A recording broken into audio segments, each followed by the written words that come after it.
Ladies and gentlemen, welcome tonight. Friday night high school football is back again.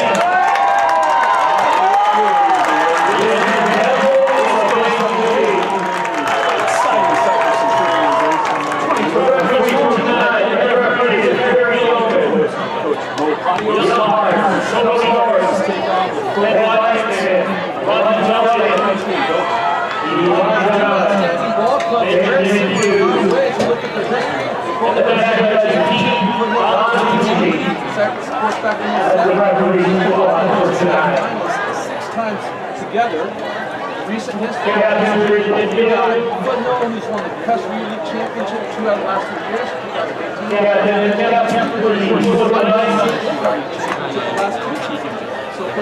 2005.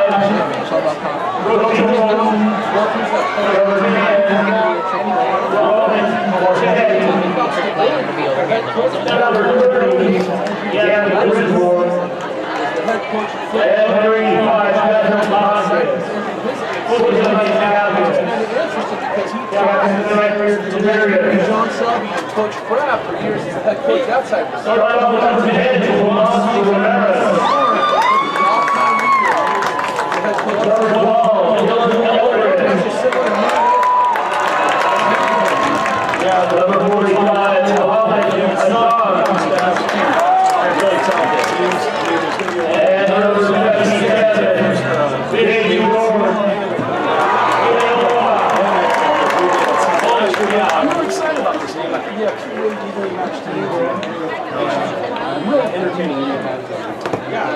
Look at both these teams, and I'm telling you, I was watching Foothill warm up, and you talked about a team with passing five. They've got an offensive line that averages 250 pounds across the board. Their 2 defensive tackles are 270 pounds, 310 pounds. They're NFL tackles. Right? And then it doesn't get any better when you look at this. Five. Their 2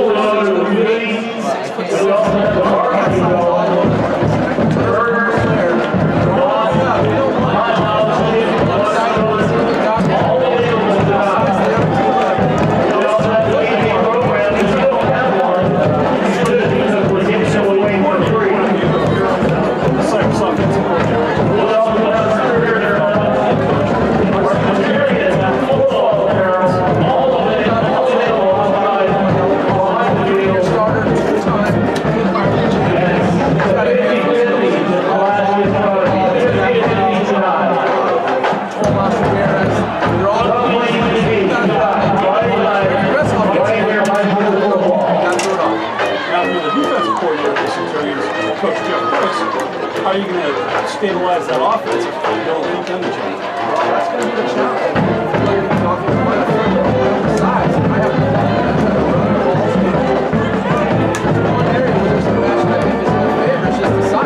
Cypress is fast and they're quick, but you look at the size of their defensive ends. I mean, we're talking 170 pounds, 190 pounds versus Reed Ferguson, 6'5", 255. So they're going to have to try to win first down and get it putting into those second and long, third and long situations. It'll be much easier for Coach Crooks to dial up some defensive calls when they've got them in situations where they know they have to throw. Yeah, we know Coach Crooks is definitely not afraid to blitz. He has a lot in that defensive package. He has some great athletes out there in the field who can make big plays. And I think that's what it's going to take for the Centurions to come out victorious is they need to play discipline, play well, and make the big plays necessary. Remember, ready for kickoff. We will have kickoff momentarily. We're waiting for the coin toss, and we will have football for you momentarily. Got a prediction for tonight? You know, I'm going to go with the Centurions. I like a score of 31-21 Cypress. You're thinking the way I am. I like the same score. I like it 31-28. I think there's going to be a lot of scoring, which is kind of odd. Usually those week 1, week 2 games, it's more defensive oriented, but both these teams are just so outstanding offensively. I think you're going to see a lot of points tonight, and I know the fans enjoy those kind of things. Yeah, and both teams are definitely going to want to set the tempo. Looks like Foothill is going to receive. We have Miles Weber for the Centurions to kick off. It's not Justin Thompson. Oh, Miles Weber. Kicking off the Centurions, number 16, Miles Weber. And we're about ready to go.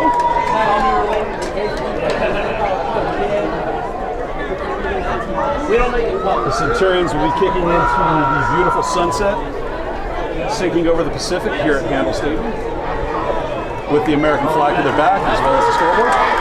And the Foothill Knights, all white with black helmets, are ready to proceed.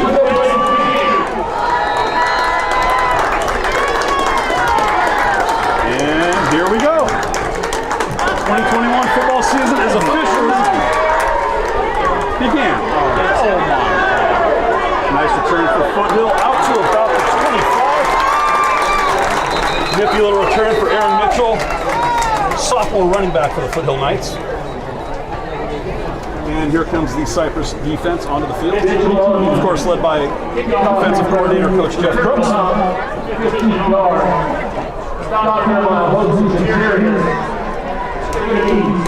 Foothill offense is going to be led by senior quarterback Brody Jones. He stands at 6'3" and weighs 185 pounds for the Knights. The penalty is holding on Foothill.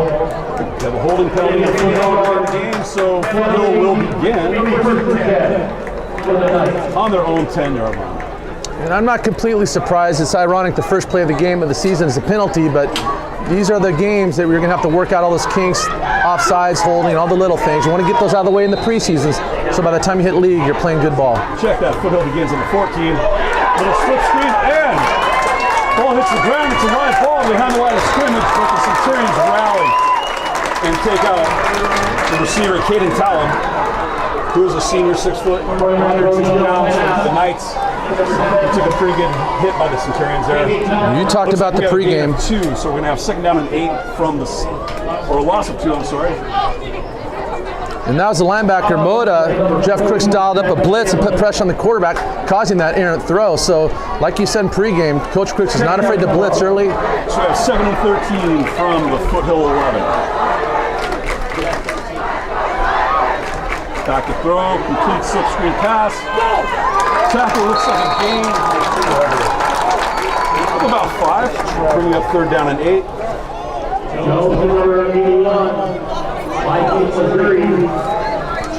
Mike Missouri, their senior wide receiver, he's only 6'6". They tried to hit him on a bubble screen in the open space. Big 3rd down for Foothill. Let's see what Coach Crooks has dialed up on defense here.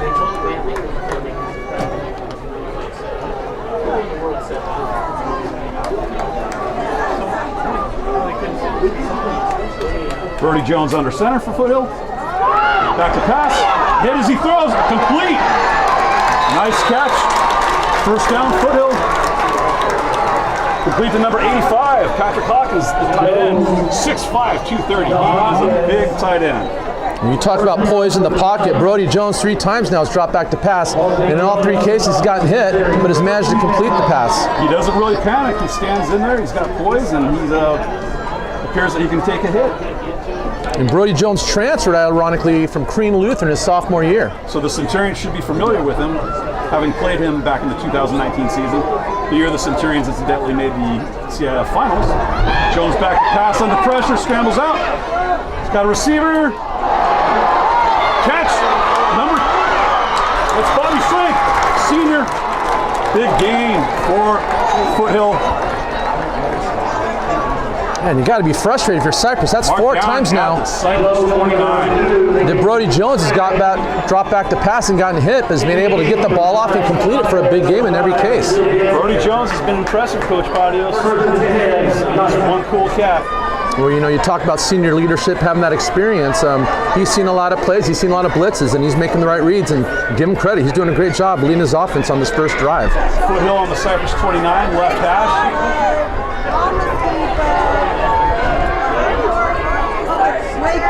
Line up in a deuce formation, it looks like. Cypress a little early. Let's see if they were enticed or if Foothill moved.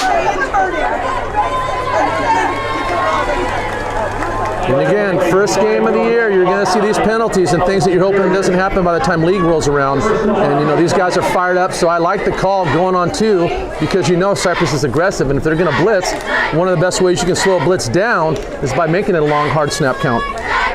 Yeah, the cadence can definitely play tricks with the defense, that's for sure. Got to watch the ball. You know Coach Feldman himself likes to do that. So first down and 5 from the Cypress 24. Cypress showing blitz. Hand off. Running back Aaron Mitchell for Foothill, sophomore, 5'8", 170. Looks like he has a gain of about 2. We're going to call it 2nd and 3 from the Cypress 22. You know, it's interesting. You look at Foothill's offensive line, you thought they'd just come out and try to pound it, but they've actually had their success throwing the ball. What do you run here, Coach Badios, if you're the Foothill offensive coordinator? Well, I know what I'd run if I was the offensive coordinator. I like to run the ball, but of course, I'm not Coach Case, so we'll just have to wait and see. Maybe a little power blast. Handoff. Surging forward. Christian Carreras, the running back with the ball. Junior, 5'11", 165. Good for a Foothill night first down. Ball marked at the Cypress 18-yard line.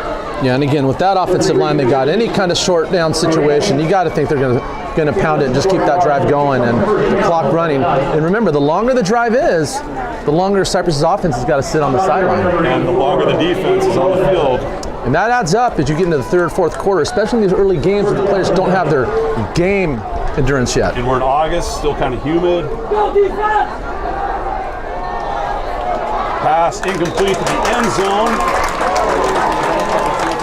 Ball thrown by Brody Jones, intended for Brady Shrink, incomplete. Going to bring up 2nd and 10 for Foothill. And again, Foothill really is trying to attack that Cypress secondary. I think there's some matchups they like. Certainly they've got those tall receivers, so a fade is a good call, especially when you got a receiver that's 6'3" or taller. That's where athleticism comes in. You just go up and get the jump ball. Centurions know all about that with Matthew Morrell.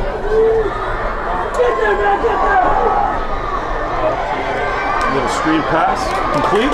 Number 13, Jason Woods, senior for Foothill. Referee's going to spot it. Looks like about a gain of 8. Going to bring up 3rd down and 2 from the Cypress 10. How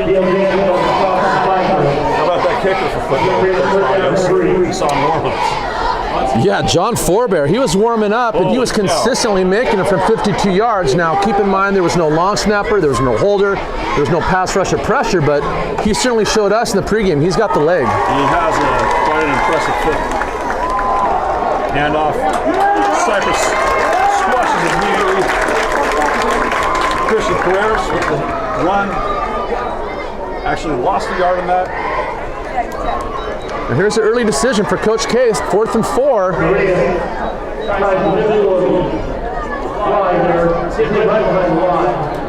See what Coach Case decides here. He's going to take the lead or go for it. Looks like he's going to go for it.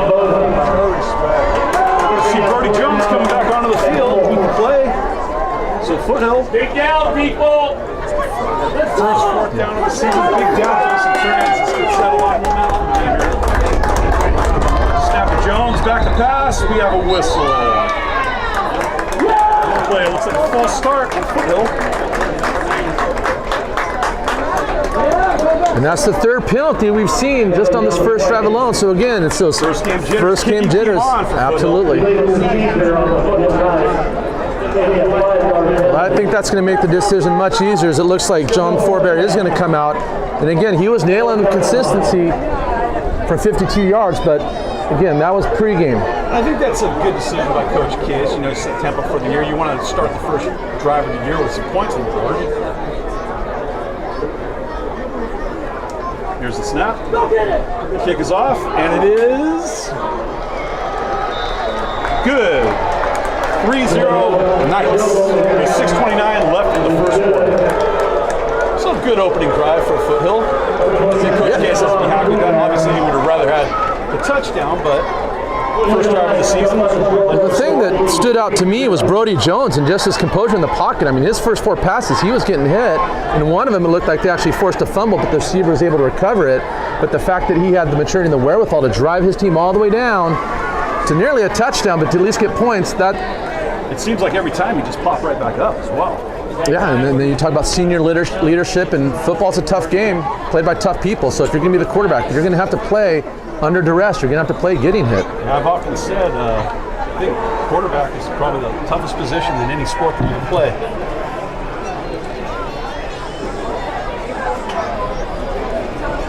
So Foothill to kick off to the Centurions. Kickoff return team on.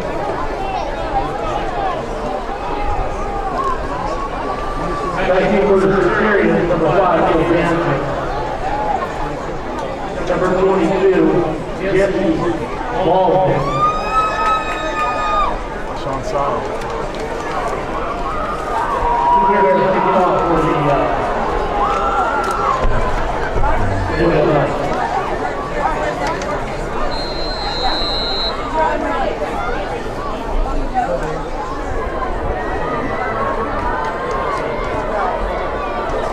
Neil Jansen back deep for the Centurions. Neil Jansen is a burner, folks. He can fly.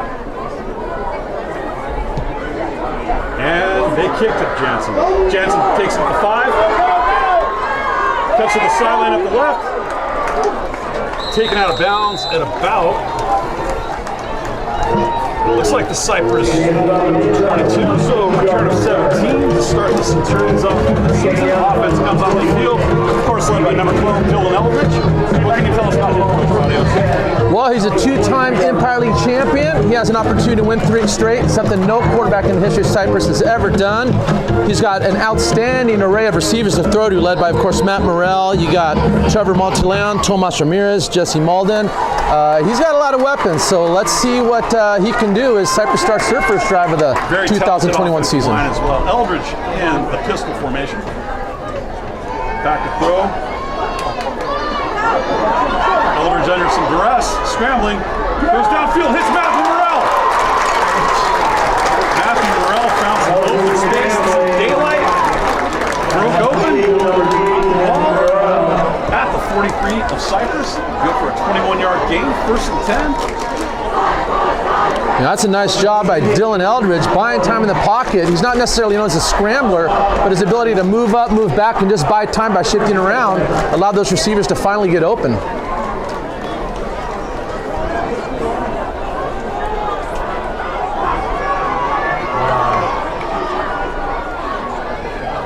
Eldridge to take the snap. Tomas Ramirez in the backfield. Hand it off to Tomas Ramirez. Breaks right. Bounces outside. Has a couple blockers. Oh, there may be a fumble in that. The Foothill sideline looks to be going nuts here. Let's see what the refs say.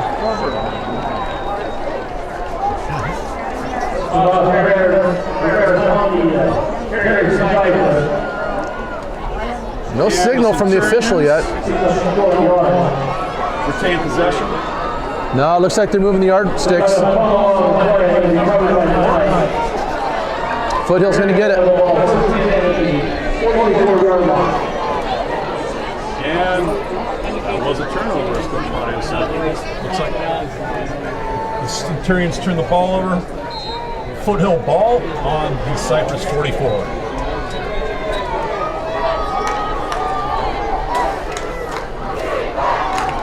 Bertie Jones under center, looking deep, has a receiver down the sideline. Almost caught. But play broken up. Nicely done by number 7, J.D. Haas for the Centurions. Yeah, that's a great job, JD, running with the receiver hip to hip, and they both reached up for the ball at its highest point, was able to break it up, preventing Foothill from getting that big play. And I like the call after a turnover. You know, what you want to do is try to rip their heart out by going deep, and you know, you talk about a game of inches. He just missed making a big play. Yeah, there was that sudden change, that turnover. You want to, strike really quick, and Foothill looked like they were going for that. 2nd down and 10, Cypress 44. Bertie Jones under center. Hands the ball off. Looks like the Centurions have it sniffed out. Aaron Mitchell gets nothing on that. The Cypress defense was ready for that. Coach Crooks almost like he knew that play was coming. Well, that's a great job of that defensive line and getting penetration. Anytime you pull your lineman and you can shoot those gaps and make a tackle in the backfield, that's going to put you in a much better position from second and short now to second and long. Looks like Rocco Burnett going to stop there, sophomore for the Centurions. Of course, Rocco was one of the freshman MVPs last year, an outstanding player and a great guy. Football player, yes. 3rd and 14 for the Knights. Going deep. Oh! J.D. Haas in coverage again. And again, Rocco Burnett put Brody Jones on his back. If Brody had about 1 more second to throw, his receiver was open, but because he had to throw off his back shoulder, it just wasn't going to happen. Again, Rocco, the sophomore, putting pressure on the quarterback and making his presence known. Foothill on the punt. Neil Jansen deep to return for your Centurions. And that's an outstanding job by the defense for Cypress after that disheartening turnover to get a 3 and out and get your offense back out on the field. That's got to be very encouraging for a coach and the defensive staff. Snap in the dirt, but it's saved by Foothill. Neil Jansen fair catches the ball.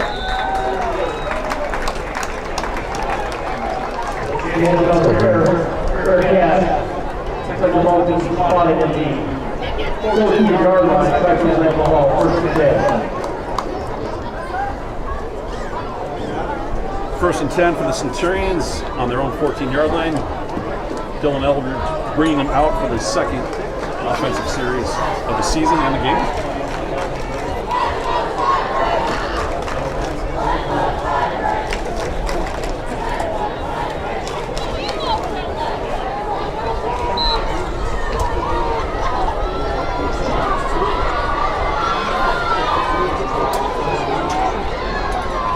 Eldridge in the shotgun formation. Back to pass. 5-step drop. Little slip screen to Neil Jansen, who's got some open space. Neil Jansen evades some tacklers. Nice little game. Going to be a first down for the Centurions. Ball spotted at 35, so that's going to be a gain of 21 for the Centurions. You know, we talked about keys to the game for Coach Feldman. Get the ball into the hands of your playmakers, and certainly Neil Jansen is an outstanding playmaker.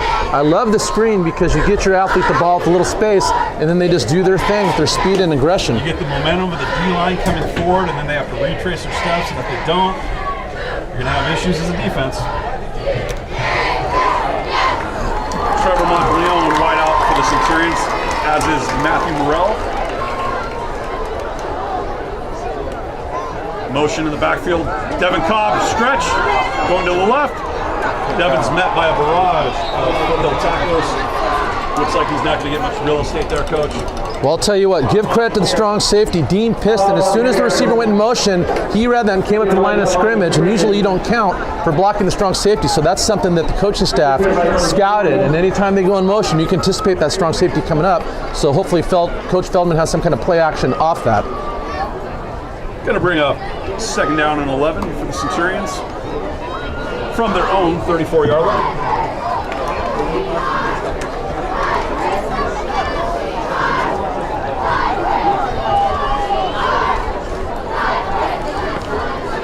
Little movement on the line, no flag from the referees. Eldridge back to pass. Dumps it off to Neil Jansen, open space. Neil Jansen fumbles, recovered by Foothill, number 66. He's rumbling, bumbling, stumbling. Oh, and he gets taken down at the 14 of the Centurions. A flag on the play. We have a flag that could be coming back. But as of now, that's Pablo Farias, the DT senior for Foothill. Ball popped right into his hands. Could not have been more fortuitous for him. We'll have to wait momentarily to see what the referees say here, though.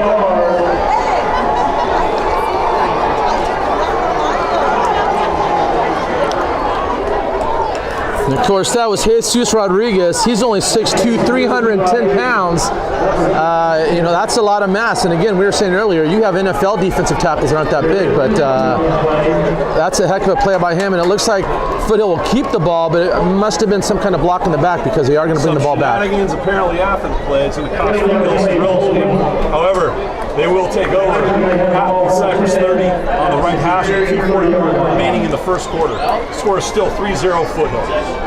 You know, we're still here in the first quarter. We've already had 3 penalties and 2 fumbles by Cypress. I have a trunk formation for Foothill here. Toss left. Some good real estate there for Foothill. Aaron Mitchell, sophomore running back, who's had some productive yards this far today. Looks like he's the workhorse for Foothill thus far. Picks up a gain of about 7 there. It's going to bring up 2nd and 3 for Foothill from the Cypress 22. You know, and again, we talk about sudden change. Cypress has to step up and make a play defensively. The worst thing they can do is allow Foothill to finish this drive and get into the end zone. Watch for the fade pattern here. Looks like we're going to have a false start potentially. And there's penalty number 4.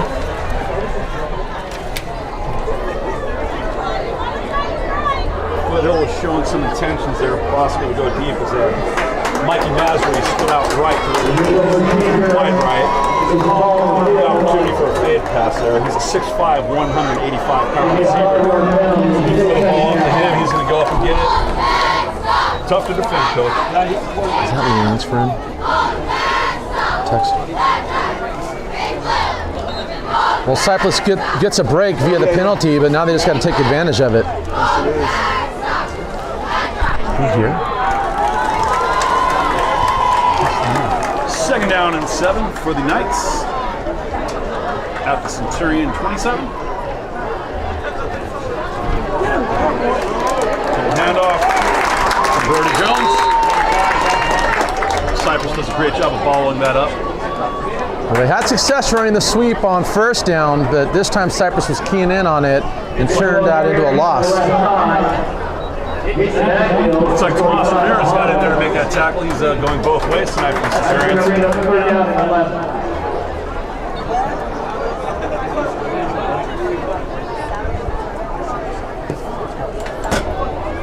3rd and 11 for the Knights from the Centurion 31.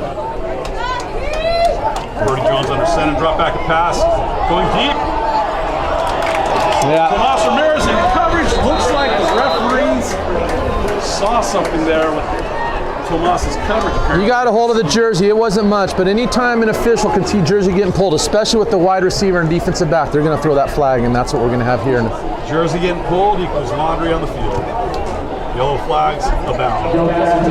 55 seconds left in the first quarter. Score remains 3-0 Foothill. You know, that's unfortunate for Cypress because 3rd and 11 is a very defendable down, but you give him that free 1st down, and Foothill gets to continue the drive. 15-yard penalty on the Centurions. Going to take the ball down to the 16 for Foothill. 1st and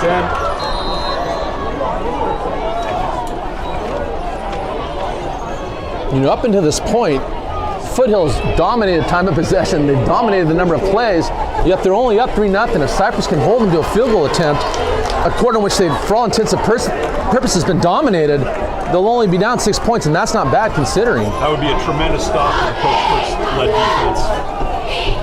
Brody Jones under center to take the snap. Fakes a toss, hand off. Looks like we're going to have a gain of about 4. And that's just a little inside trap. It keeps the clock moving. Again, once again for the Knights on the kicker. Bring up 2nd down and 6 from the Centurion 11.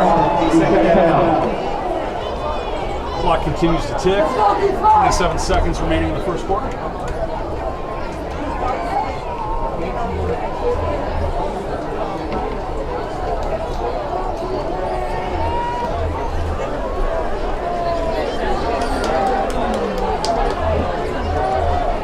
Foothill going to be able to get one last play off. Jones back to pass. Throws over the middle. Caught. Is he in or is the knee down? See where the referee spot this. Looks like it's going to be down to 1. So 1st and goal to go for Foothill with 1 second remaining in the first quarter. And once again, Brody Jones, I hate to be redundant, drops back to pass with the defender literally in his face, putting him on his back, but he has the wherewithal to step up into the pocket and complete an outstanding pass, getting it down to the 1 yard line, setting up a 1st and goal for Foothill. I'm just really impressed with Brody Jones so far. It's just a very poised quarterback. Yeah, because those hits add up. And it's very frustrating as a quarterback every time you drop back, you get up off your back. So if Cypress can keep the pressure on him, maybe they'll take its toll later in the game, but right now he's doing a heck of a job being poised in that pocket. So 1 quarter down the end of the season so far, 3-0 Foothill. Centurions sputtering a little bit on offense, having some ball control issues.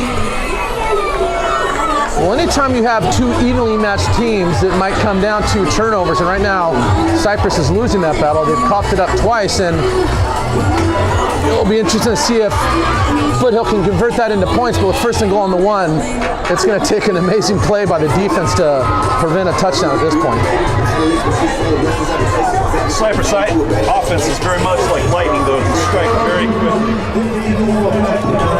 So we flip the sides of the field. It's going to be Foothill. First and goal to go on the 1-yard line. Cypress. Let's see what Coach Case has down up here. Night offense.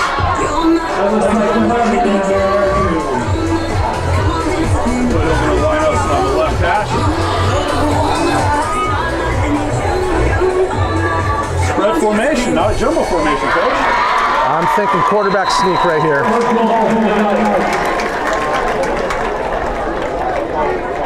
got doubles for Foothill. And Coach Barrios is right. As Cody Jones calls his own number, does he have enough to get in? Referees are thinking it over. Looks like it's a touchdown for the Knights. Yeah, when you got an offensive line that averages 250 across the board and they're foot to foot, if you can't get 1 yard, there's something wrong. That's just good play calling there, knowing your personnel and knowing what's going to work. 9-0 Knights. Foothill on to attempt the extra point. 11:53 left in the second quarter.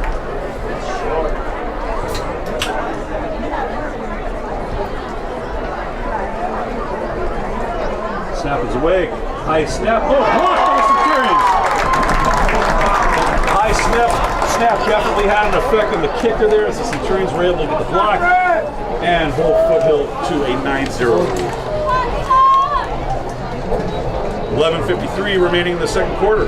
9-0 Foothill.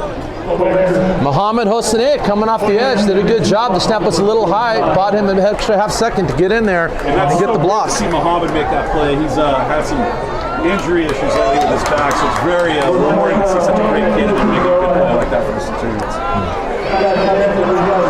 Well, it's early in the game, but I think Cypress has their work cut out for them. They've spotted Foothill 9 points, and they have to do something here in this next series to try to get back in this ball game. They certainly don't want to have to punt and give Foothill the ball back that right now seems to have all the momentum. See Dylan Eldridge warming up, throwing with Blake Kuzman on the sideline there. So I think Dylan really is going out there with some intentions that the Centurions need to score and score now.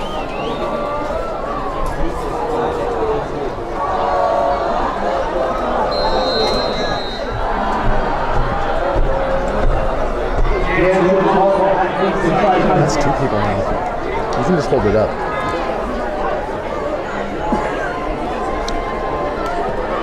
Pooch kick by Foothill.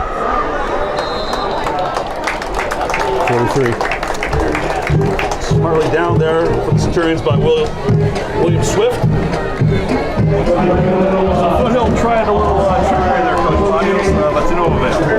No, it's a great call. You got all the momentum. Cypress is, probably not expecting that. We certainly weren't, but Will Smith, give him credit. He saw the ball. He put his arm up for a fair catch, and now Cypress has really good field position. The question is, can they do something with it? Starting at the 40 is definitely to the advantage of the Centurions with the quick strike offense that they have.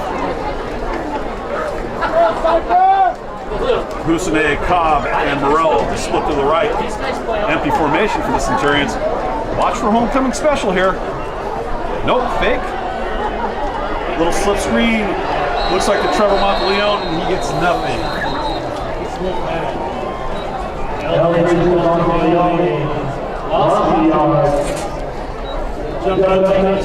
Give linebacker Roman Marchetti a lot of credit. He sniffed that play out right away, and as soon as that ball was thrown, he was closing in on the receiver and made a tackle for a loss. That's really good heads-up football by the defender, the outside linebacker.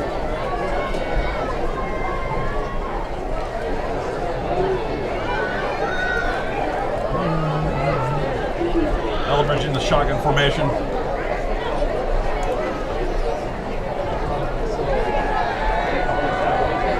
Looking deep, goes deep, he's looking for Devin Cobb. Cobb catches it! Touchdown, Centurions!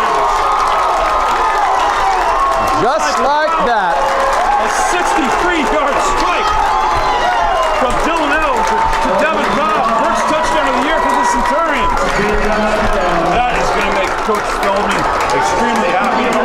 Well, you talk about the value of having a big play offense or the ability to use the big play. Foothill's completely dominated this game up until this point, and now they're one PAT away from only being up 2. So, again, Cypress, give them credit. They've given Foothill so much, and just like this, we're back in the ballgame. Great job on the offensive line, giving that strength.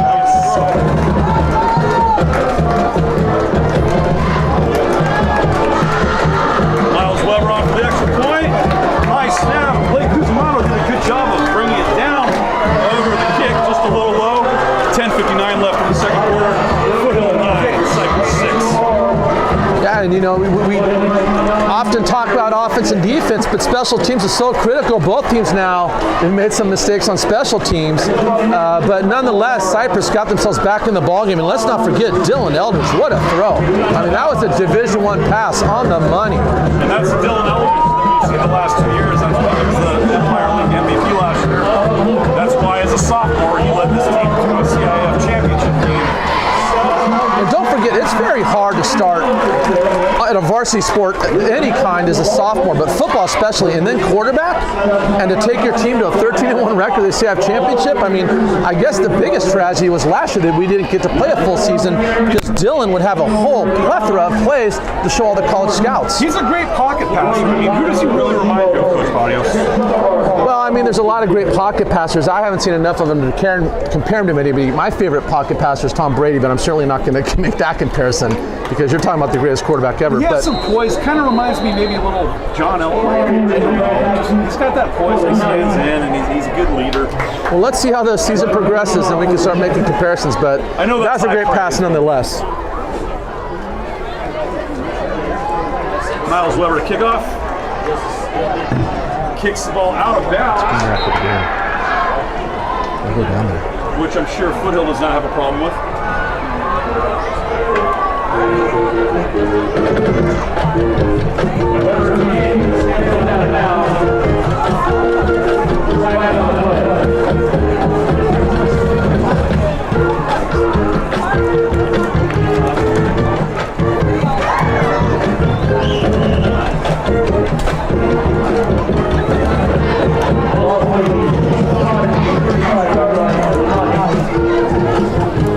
It's going to be first and 10 for Foothill from their own 35.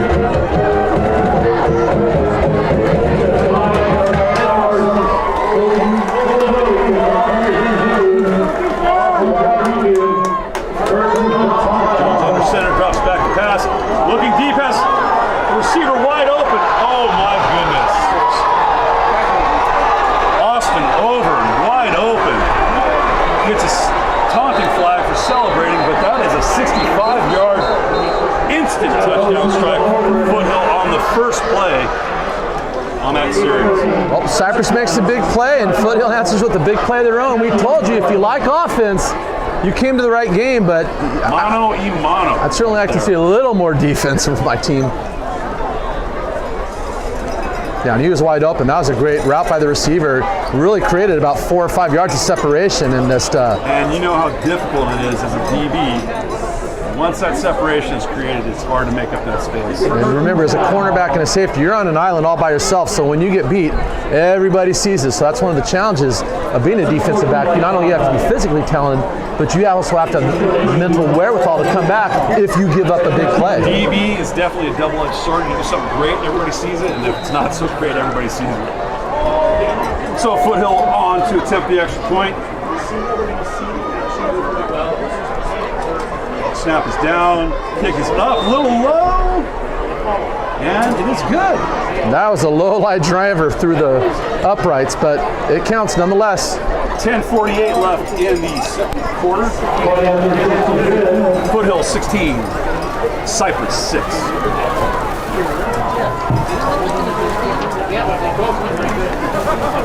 I think we should mention we have a little sports journalism royalty in the house tonight. To the right of us is Steve Fryer, a longtime writer for the Orange County Register. And Indole, you think about all the games that are being played tonight, he chooses to come to the Cypress Foothill game.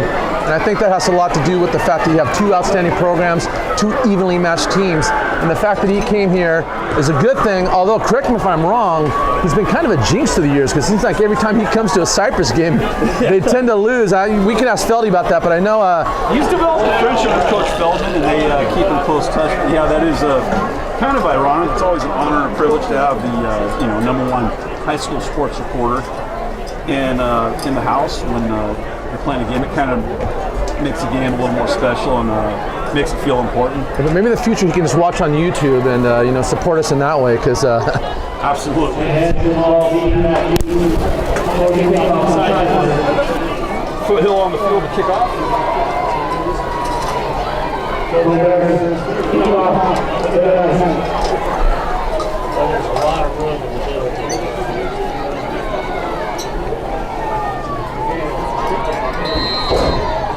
This is blown, kick is away. Not a deep kick, you feel it. On the knee, sliding was Neil Jansen to get it, and that is automatically down by high school football. So the Centurions are going to start at their 30. Eldridge on the field again to lead the Centurions. 10:48 remaining in the second quarter. 16-6. Foothill.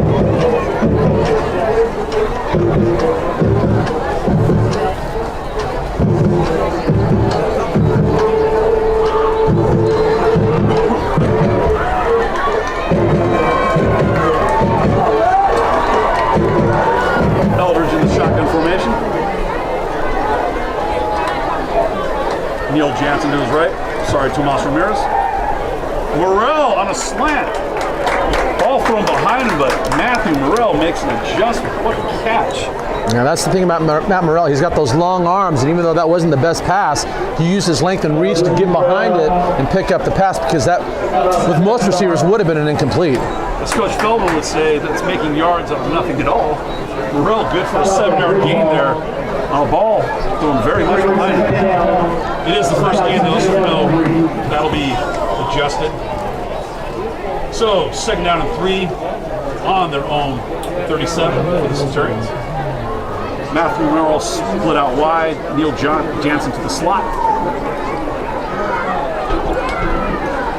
We have motion. Oh, here we go. Some razzle-dazzle. Reverse to Neil Jansen from Devin Cobb. And Jansen's going to have enough for the first down. Looks like a nifty little pickup there of about 13 yards. It's going to be first and 10 for the Centurions. Right smack dab into the middle of the field at the 50-yard line. Yeah, and Brady Sharank, the senior safety, did a nice job making the field, or the tackle in open field, because anytime you get someone like Neil Jansen in open space, he can burn you. That's a good thing when Neil Jansen is in open space. Tomas Ramirez in the backfield now with Eldridge. Eldridge back to pass. Looks like he wants Morrell on this. Little out pattern. Morrell looks like he reeled it in. The ref's going to give it to him. It is a catch. Matthew Morrell, nicely done. That is going to be good for another first down for the Centurions on the Foothill 37. And again, give Morrell credit. He's got such length with his arms. There was great coverage on him. You essentially had 3 defenders in the immediate area, but he's able to reach out, extend, and go get a ball that wasn't perfectly thrown, but is close enough that he could make a play. And Eldridge looked very athletic on that sprint right there, rolling out for the pass. Had good blocking by the O-line. Ball to the right hash. Cypress closest to our boundary. They're on the sideline here. Jansen in at the wing. Nice little give to Tomas Ramirez. Oh, we got a penalty though. Could be a hold on the Centurions. Let's see what the referees have to say about that. Nice run for Ramirez though. He picks up 11 if it stands. But let's see what the gentlemen in the stripes have to say.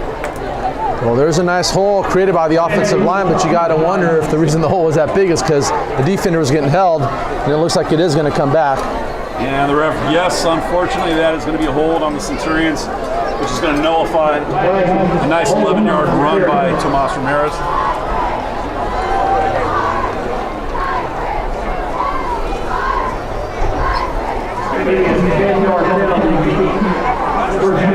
So we're going to go first down for the the Centurions on the Foothill 45.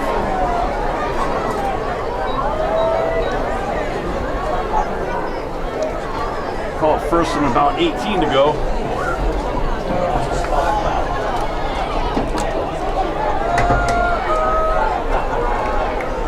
Neil Jansen in the slot.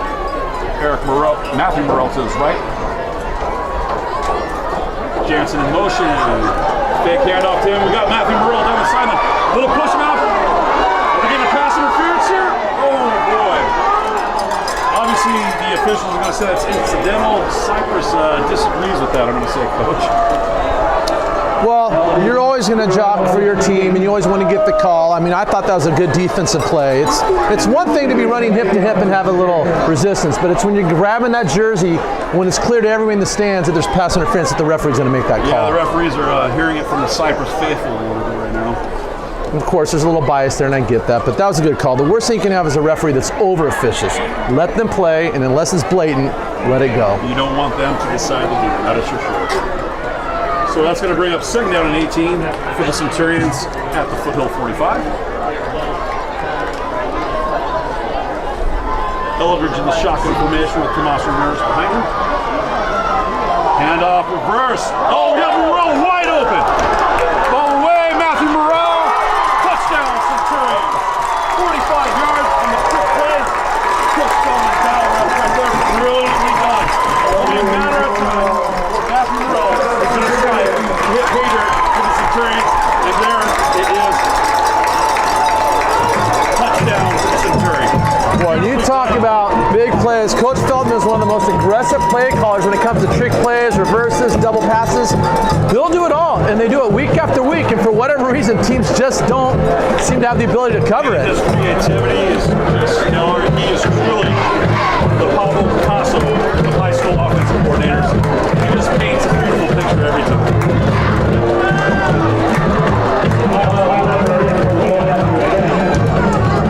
Miles Weber on for the extra point.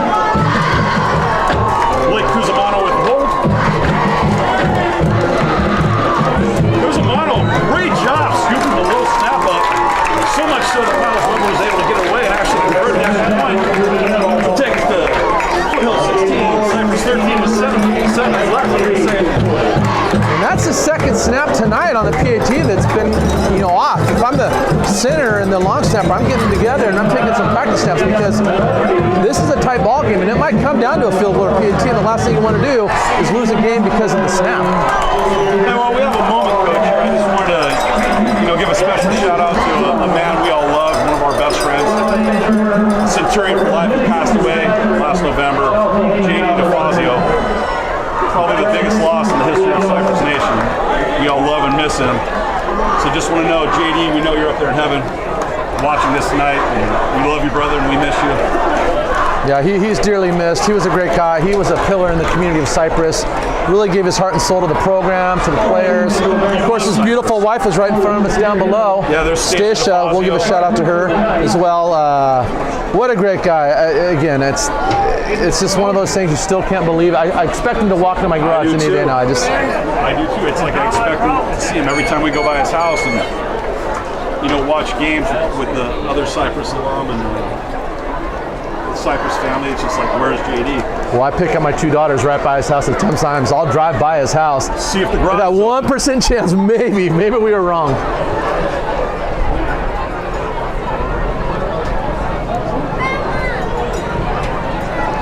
So we have Subs and Grubs as one of our sponsors tonight. Subs and Grubs makes about the best sandwich in the world.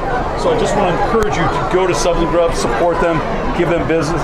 They're proudly owned and operated by a local family, the Bolton family. They're located at 5923 Cerritos Avenue in Cypress. You can reach them by phone at 714-995-5800. The Bolton family, wonderful Cypress family. Kids came through Cypress High. They do so much for this community. Show them support, show them love. And like I said, they make the best sandwiches on the planet. Go there and get the turkey bacon avocado. That is my personal favorite. Yeah, it's funny, we're talking about JD being a pillar in the Cypress community. Subs and Grubs is up there too because we've been getting sandwiches from them as long as we've been teaching there. You cannot go to the city of Cypress without going to Subs and Grubs. So if you're ever visiting Cypress, go by there. If you live in Cyprus, you know what we're talking about. Subs and grubs, folks. The best sandwich you can get.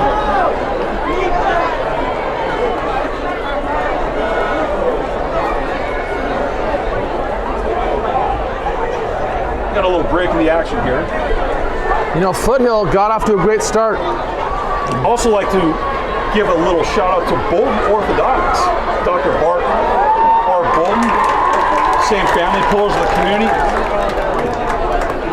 Doctor to children, teens, and adults, orthodontist, so does great quality work. If you need orthodontist work done, there is no better doctor than Dr. Bart Bolton.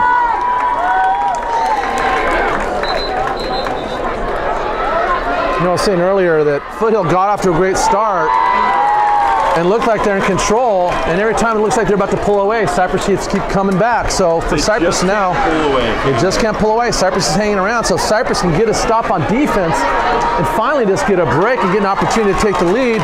Maybe they can get control of this game. The question I have here, Coach Patios, is we know Coach Feldman very well. Is Coach Patios, is Coach Feldman here going to have Miles Weber kick one of those ground missiles or a pooch kick? I'd say 50-50 because Coach Feldman is extremely aggressive on special teams when it comes to fakes, tricks, anything. So I would be prepared for it. I got to think Coach Case is an 11-year veteran, has watched plenty of film, and he's got his guys ready.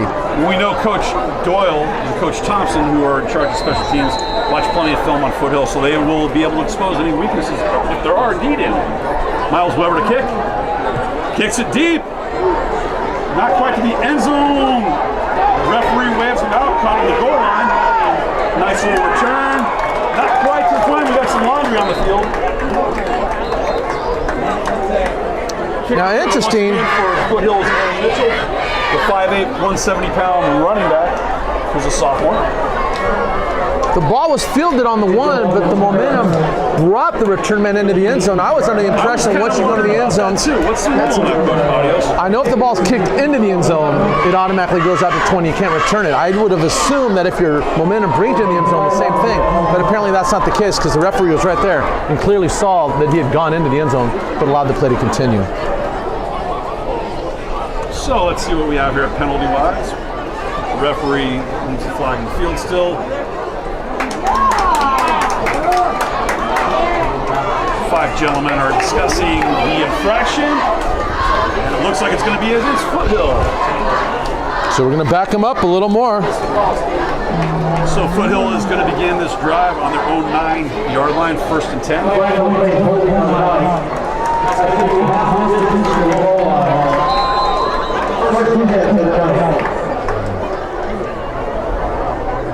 Sub-screen, some open space. Muhammad Hussein with the tackle, big tackle, because if he gets past Muhammad there, that's going to be a lot of real estate for Foothill there. Well, anytime you're matched up one-on-one on a slip screen, that's a lot of pressure on the cornerback to come up and make that tackle, because if he misses, the receiver's got a lot of green to work with. Enough for a first down for Foothill. As they pick up a 16-yard gain there, 1st and 10, so it's Foothill 25, 16-13, excuse me, Foothill, 7:30 left in the second quarter.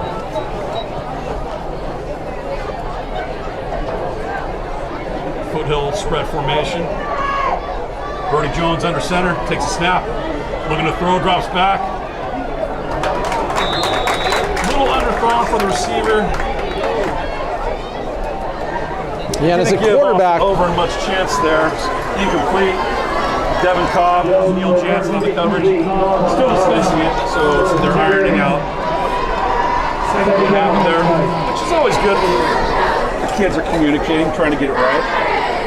oh yeah, I mean, especially, you know, when you talk about defense, the key is to communicate. Everybody's doing their job, everybody's on the same page, and you got to trust that all the other players are doing their job. Yeah, silent defense is usually an ineffective defense.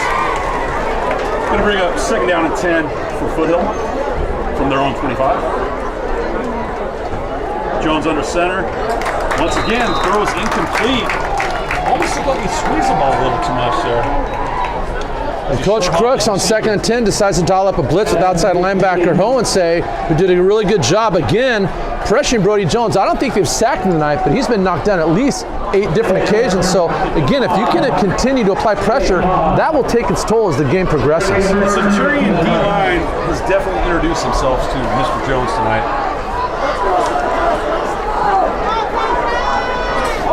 So 3rd and 10 will be interesting to see if Coach Crook styles up another blitz here. We've got Xavier Torres, of course, and Carson St. Amon on the right side of the D-line. They've been very active tonight, disrupting Jones. Jones back to pass. Gets pressure. Absolutely destroyed on the play. Wow. By Nathan Schneider for the Centurions. Trying to fall loose, and the Centurions will take over. Deep in Foothill territory. Nathan Schneider just off the edge. You're just seeing how Coach Chris was bouncing up. He did. Nobody touched Nathan Schneider. Well, it's interesting. Foothill shifted into an empty formation. As soon as they did that, Schneider come up to the edge, timed it perfectly, and yeah, he laid a heck of a hit on Jones. There. Nathan Schneider, the transfer from Mayfair High School last year. 1st and 10, Centurions at the 20. And again, you talk about the importance of coaching and watching film. Cypress has decided if they go empty, they're going to blitz and bring pressure off the edge. That paid dividends on that last play.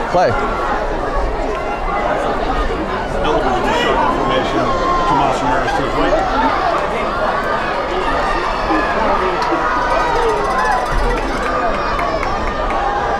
Slip screen to Matthew Morrell, cuts inside on the hash.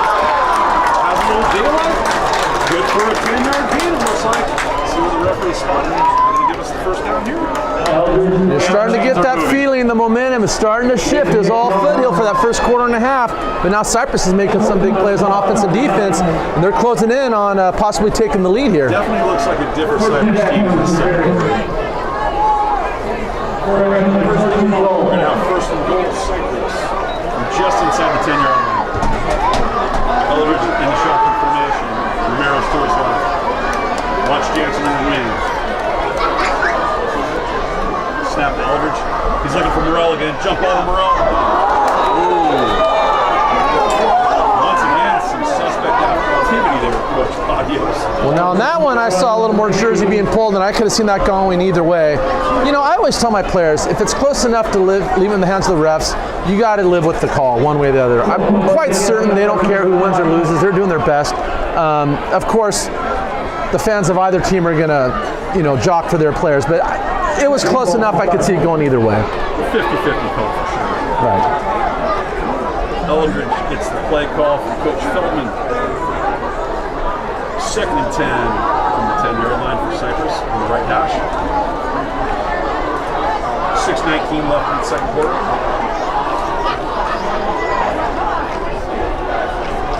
Trevor Monteleone split left. Sent in the motion, Devin Cobb across. Cobb into open space. Nice defender by Foothill.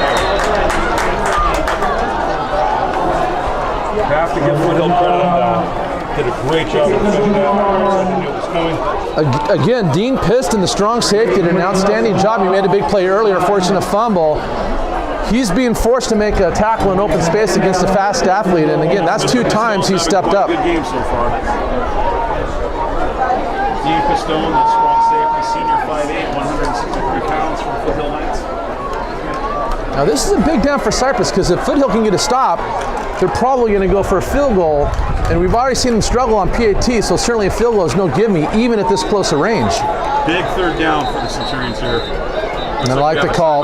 Feldy's going to call timeout. I think he wants to make sure they got the right play dialed up. Feldman taking his first 3 timeouts. 16-13.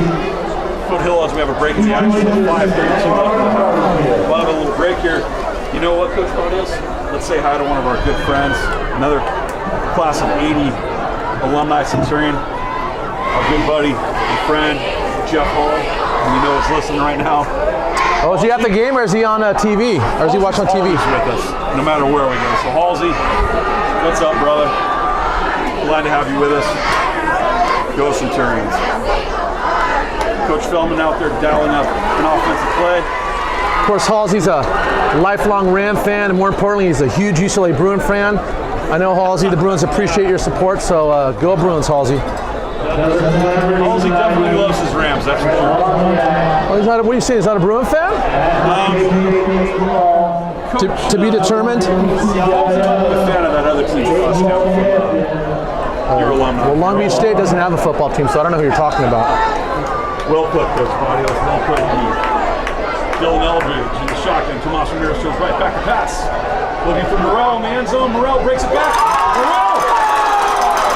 Touchdown! Centurion! What a grab! Dylan Eldridge finds it again. Centurion, for the first time today, leading the game. 5:25.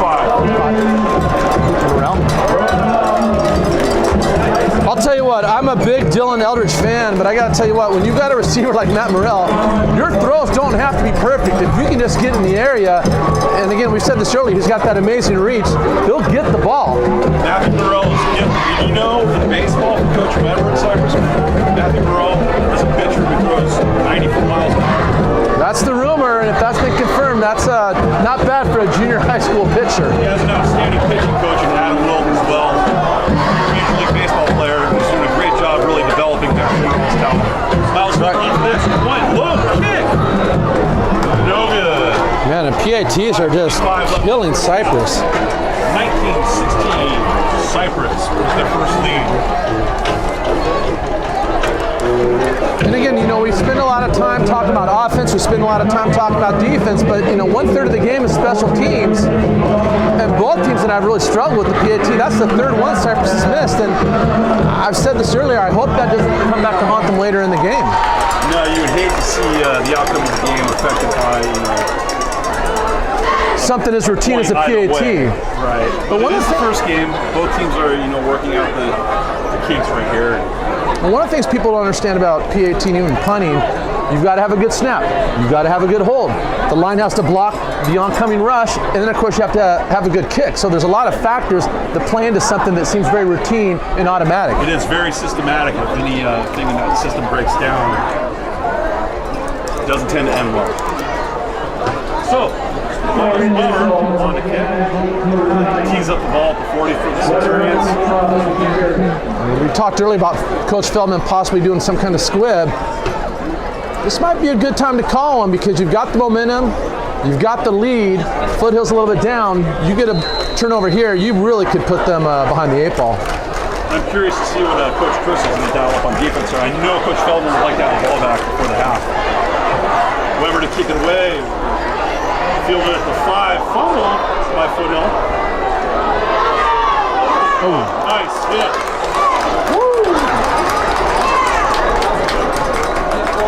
J.D. Haas with the stop. Wow. Now I remember before the start of the season, the referees went to all the coaches that talked about leading with your helmet, and even offensive players now are getting penalized for that. The return man, I thought for sure there was going to be a flag on that play because he put his head down and really laid out, but he got away with one there, and if the refs don't call it, I guess it wasn't a foul. Foothill begins on their own 19-yard line, first down and 10. Cypress leading 19-16, 5:17 in the half.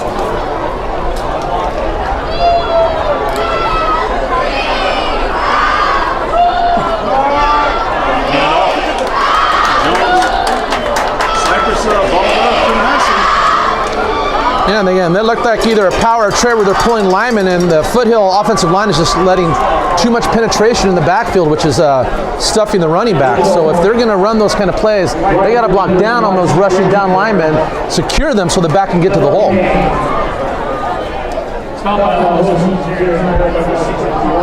haven't really seen too many bowling plays by either offense today.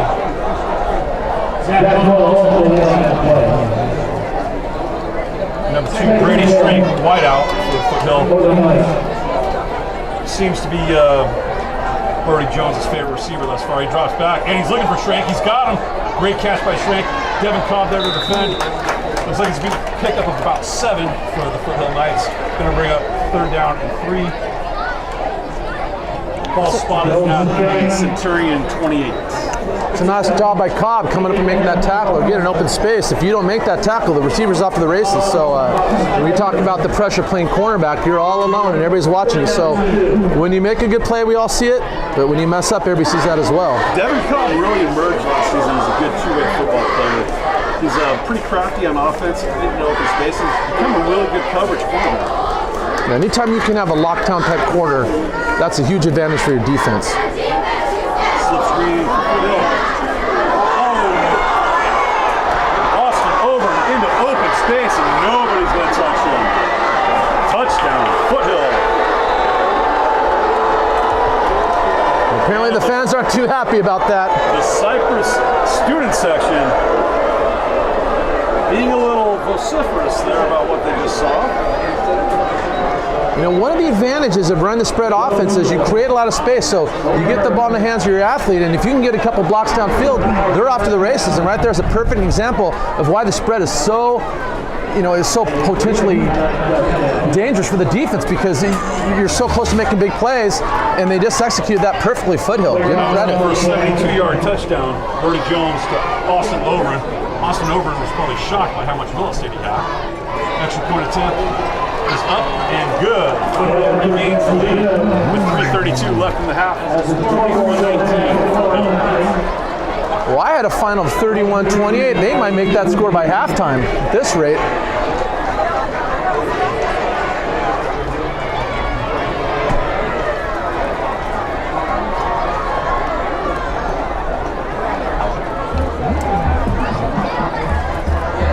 Of course, this game is being brought to you tonight because of people like Dean Delgado, who's, I don't know what his official title is. I always call him the computer guy, but he's done a great Dean job. Dean Delgado is our producer and director, and we have a wonderful crew with us tonight, including Brandon Ramirez, Ryan Nakamura, Jared Race, Kayla Jung, and Yuna Song.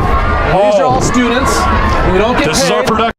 but then again, we don't either. But They're doing an outstanding job, and it's because of them you're able to enjoy this football game. I think they get extra credit at least. Absolutely. All right. If not, maybe we can pack into Aries and give them a couple bonus points. Foothill to kick off.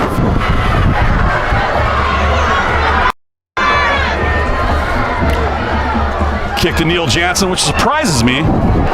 However, they did a great job of containing Neil Jansen there, right? The key to kickoff is if you can sprint down, stay in your lane, and squeeze the ball carrier, you're going to make the play every time. That's exactly what Foothill did, so give them credit. Neil Jansen on the return there got a whole lot of nothing as Foothill was all over him and quick.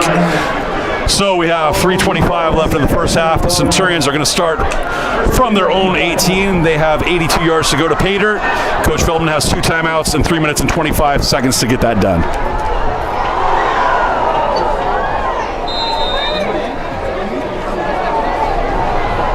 Like you said, there's plenty of time for this drive, but the way these teams have been scoring, there might be 3 more scores before halftime. Very quick tempo and back and forth, indeed.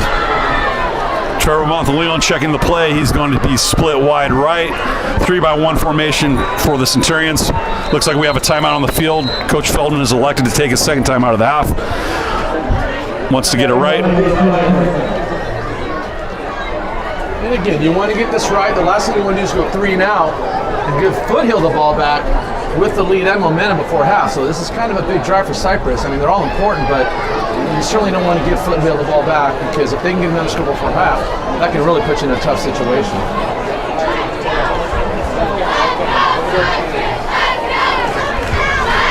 Coach Feldman with the offense huddled around him. Of course, we were saying earlier, this is Coach Feldman's 8th season, tying John Selby and Kerry Crabb next year. Assuming he comes back, he'll be the all-time leader in years coached as a Cypress head coach. He already has the record for most wins all-time. He is the winningest coach in Cypress High School history. Took his team to the finals back in 2019. Something he's very humble about, but also very proud of, and he deserves all the accolades, and it's great to see him get those accolades, because I don't think anybody would be more proud of him than Coach Selby, who was his high school coach. Well, I believe now is at Laguna Beach, if I'm not mistaken. He's got a nice little run over there helping out. Coach John Selby is living the good life. Oh, he's the man. I love that guy. 3-by-1 formation, Morrell in motion, Eldridge back to throw. Scrambling, Foothill had that bottled up from the get-go. Have a sack for Foothill on that. Nicely done. That time they blitzed the linebacker. They rushed 5, and that was DN Jake Jorgensen, 6'2 senior, 185. Great job of getting in there for the sack. Has to come off the field for a play because he did lose his helmet in the process. That is a CIF high school rule. If you lose your helmet on a play, you do have to go to the sideline for one play before you can re-enter the game. So this is going to bring up long distance, second down for the Centurions from their own 6-yard line. We're going to call this second and about 22. Oh, snap, into the end zone. Eldridge has a scramble. He gets it away. Oh, dangerous play. He avoided the safety. Sure. I didn't hear an inadvertent whistle. There might have been. I just know Cypress was extremely lucky there. Eldridge threw the ball away. And you could have called intentional grounding because there really was no receiver. And guess who was there to almost make the interception again? Dean Pistone. Yeah, he's having a heck of a game tonight, not only his ability to tackle, but to cover as well. He's doing a great job at strong safety there. Now in Cypress, you're facing about a 3rd and 30. I don't know what you call here. Maybe just go deep downfield and try to draw a penalty because not a lot of plays are going to get you 30 yards. This is stuff we often joke about with Coach Feldman in the office, asking him, what kind of play you got drawn up for that, Coach? Well, we're going to find out right now. Yeah, send them all deep and hope for a penalty. The Centurions are pinned. Looks like we have another flag. Whoa. They are going to call intentional grounding. Intentional grounding on Eldridge. Therefore, that is a safety. The refs met about that, talked it over, and they decided that the best course of action was to reward Foothill with a safety. Score now is 25-19 Foothill. Cypress is going to punt to Foothill with 2:50 left in the first half. Now, Cypress is only down 6 after that safety, and in some ways, kicking the ball from the 20 as opposed to your 3-yard line isn't the worst. Of course, you don't want to give up the safety, but it could have been worse for Cypress, and now at least they'll have a chance to pin Foothill a little bit deeper than if they were kicking from their own line. This is where Coach Crooks will dial up something special and step in there. Hey, we got Stacia DeFazio with us, just checking in. Waving to Coach Patios and I. And Noel Pickler. I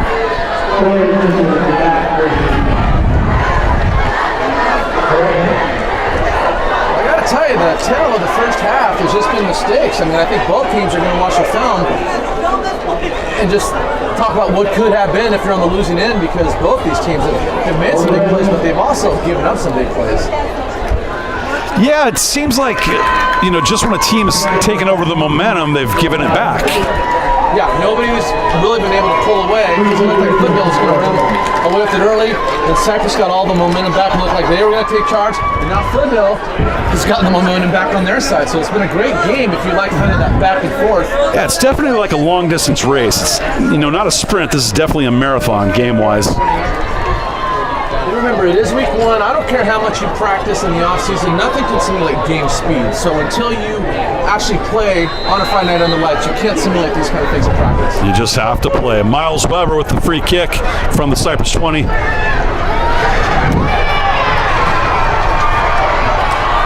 Fielded by Foothill. Nice little return there by Brady Schrank. Looks like Foothill is going to begin with the ball on the Cypress 44, 1st and 10 Foothill. 2:42 remaining in the first half. With 2:42 to go, up 6, if I'm Foothill, I'm going to take my time and try to milk that clock all the way down to the end, because what you don't want to do is give Cypress another opportunity to score before half. So if I'm Coach Case, I'm going to take my time, I'm going to run a little play action, but try to milk that clock as much as you can and try to get a score right before the end of the half.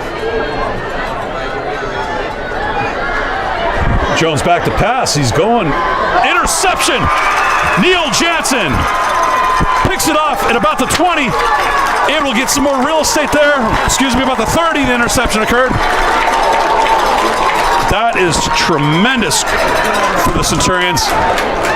And again, Cypress brings pressure off the edge, putting the quarterback, Brody Jones, in a position that's not desirable, leading to an interception. But again, I'm a little surprised that Coach Case has forgotten about football today. But with 2:42 to go, milk the clock, like he said. Lyman trying to get something at the end, but again, this game has been back and forth, and now Cypress grabs momentum. The key is, or the question is, can they do something with it? I'll say this, Neil Jansen made one heck of a play there, but the big boys on the D-line, they deserve a lot of credit for that interception as well. Burdette, Gomez, St. Amon. Xavier Torres, of course. They made that intersection happen by the pressure they put on Jones. Eldridge in the shotgun formation. Fakes the give, end around to Cobb. Not much is going there. Fake the give to Ramirez, and then the end around handoff to Devin Cobb, who looks like he's going to be balled up for a loss of a couple of yards. Clock ticking away. Coach Feldman still with 1 timeout remaining. Jeff, still with 2 minutes to go in the half, which is plenty of time for the Cypress offense. They still have a timeout to go. Looking at 2nd and 12 for the Centurions on their own 40-yard line. Clock is at exactly 2 minutes remaining in the first half. 25-19, Foothill will lead. 3-by-1 formation for the Centurions with Matthew Morrell spread out to the far right. Trevor Monteleone to the left. Shotgun formation for Eldridge. Neil Jansen in the backfield. Little screen to the running back. Jansen able to pick up 2 and get back to the original line of scrimmage. Going to bring out 3rd down and 10. Centurions, 1:35 left in the half. Coach Feldman judiciously considering whether he should call his last time out or not. Kind of letting the clock work down, seeing what he's got. Coach Burris conferring with him. Offensive line coach Adam Greenthal in the conversation as well as he's giving directions to Dylan Eldridge. You know what, Coach Patios? Look for a timeout count here. Yeah, it's not a bad call. I'll tell you what, the one thing that's really impressed me tonight with Foothill is their defensive ability to read and react. That last play, you had 11 defenders closing into the ball carrier, so they're doing a great job. They're rallying. Tonight. Eldridge again. Back to pass. Less than a minute. Hits Muhammad Hussein over the middle.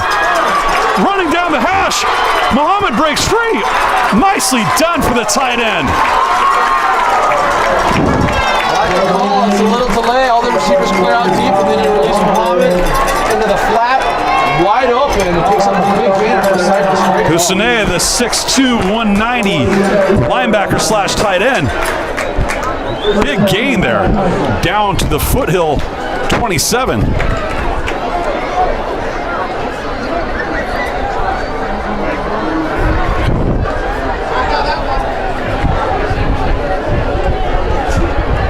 That looks to be a gain of about 33 yards, Coach Patios. Yeah, the clock is stopped. I'm not sure why. They've already moved the change, but this is very advantageous for Cypress so they can get their, unless he's tackled out of bounds possibly.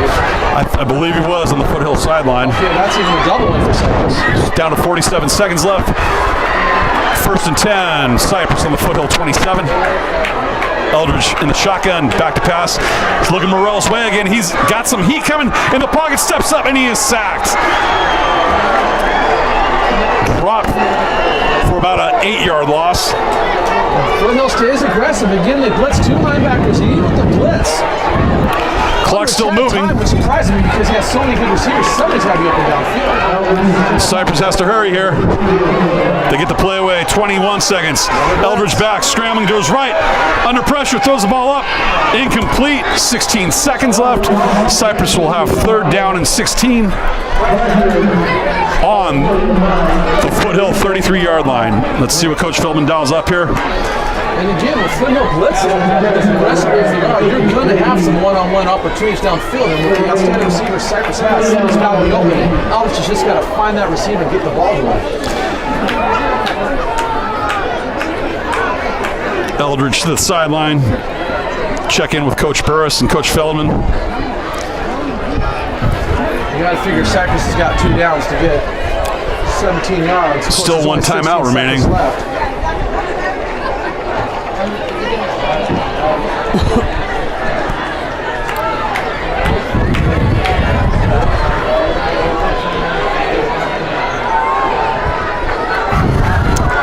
Snap to Eldridge. Here comes the blitz again off the edge.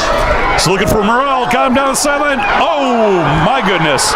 And that draws the PI on Matthew Morrell. Ball was there, and the DB arrived a tad bit early, Coach Patios.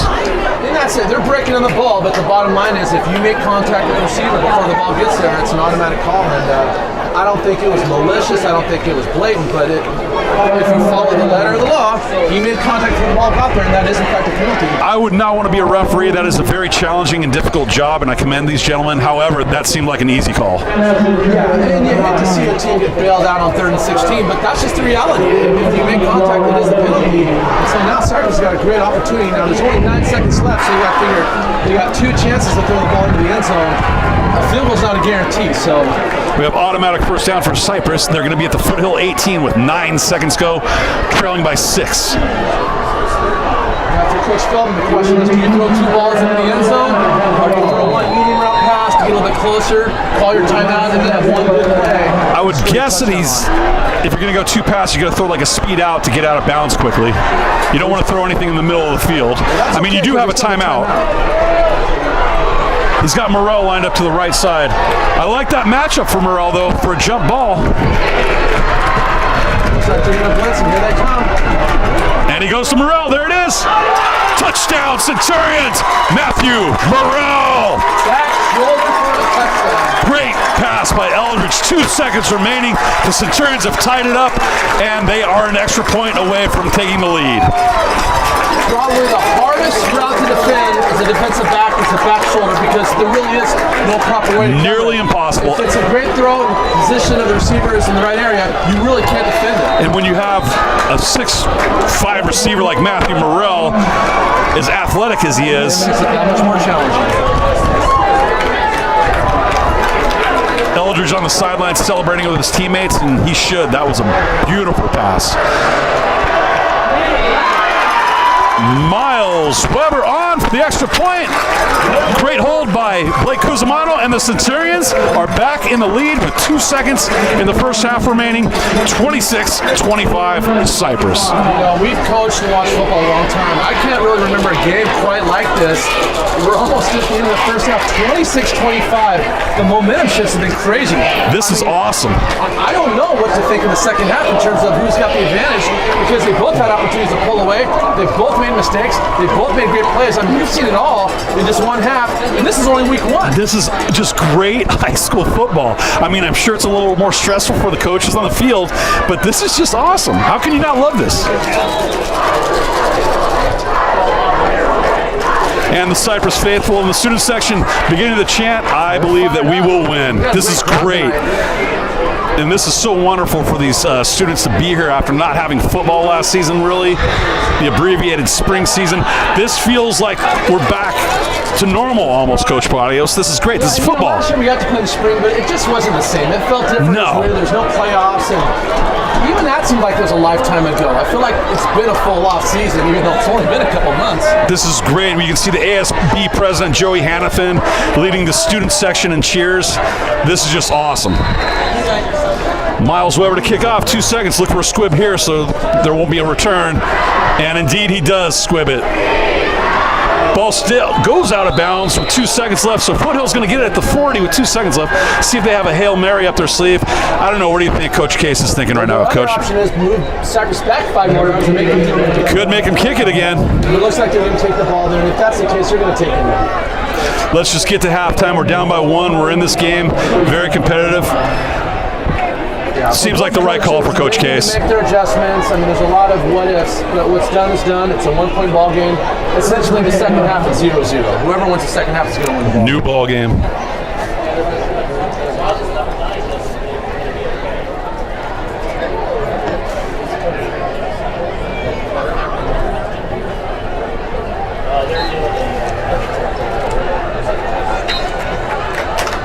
And that'll do it for the first half. Cyprus 26, Foothill 25. Coming to you live from Handel Stadium on the campus of Western High School in Anaheim, California. This is Coach Kevin Dull and Coach Mo Padios. Welcome to the halftime show.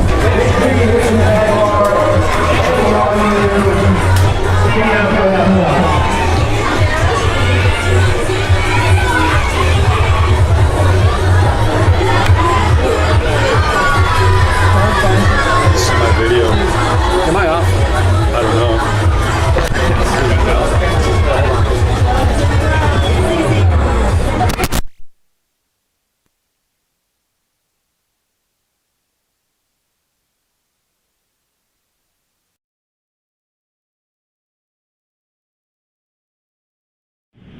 Hi, this is Coach Kevin Dole, the voice of the Cypress Centurions football program. Today, our special guest is head coach Rick Feldman.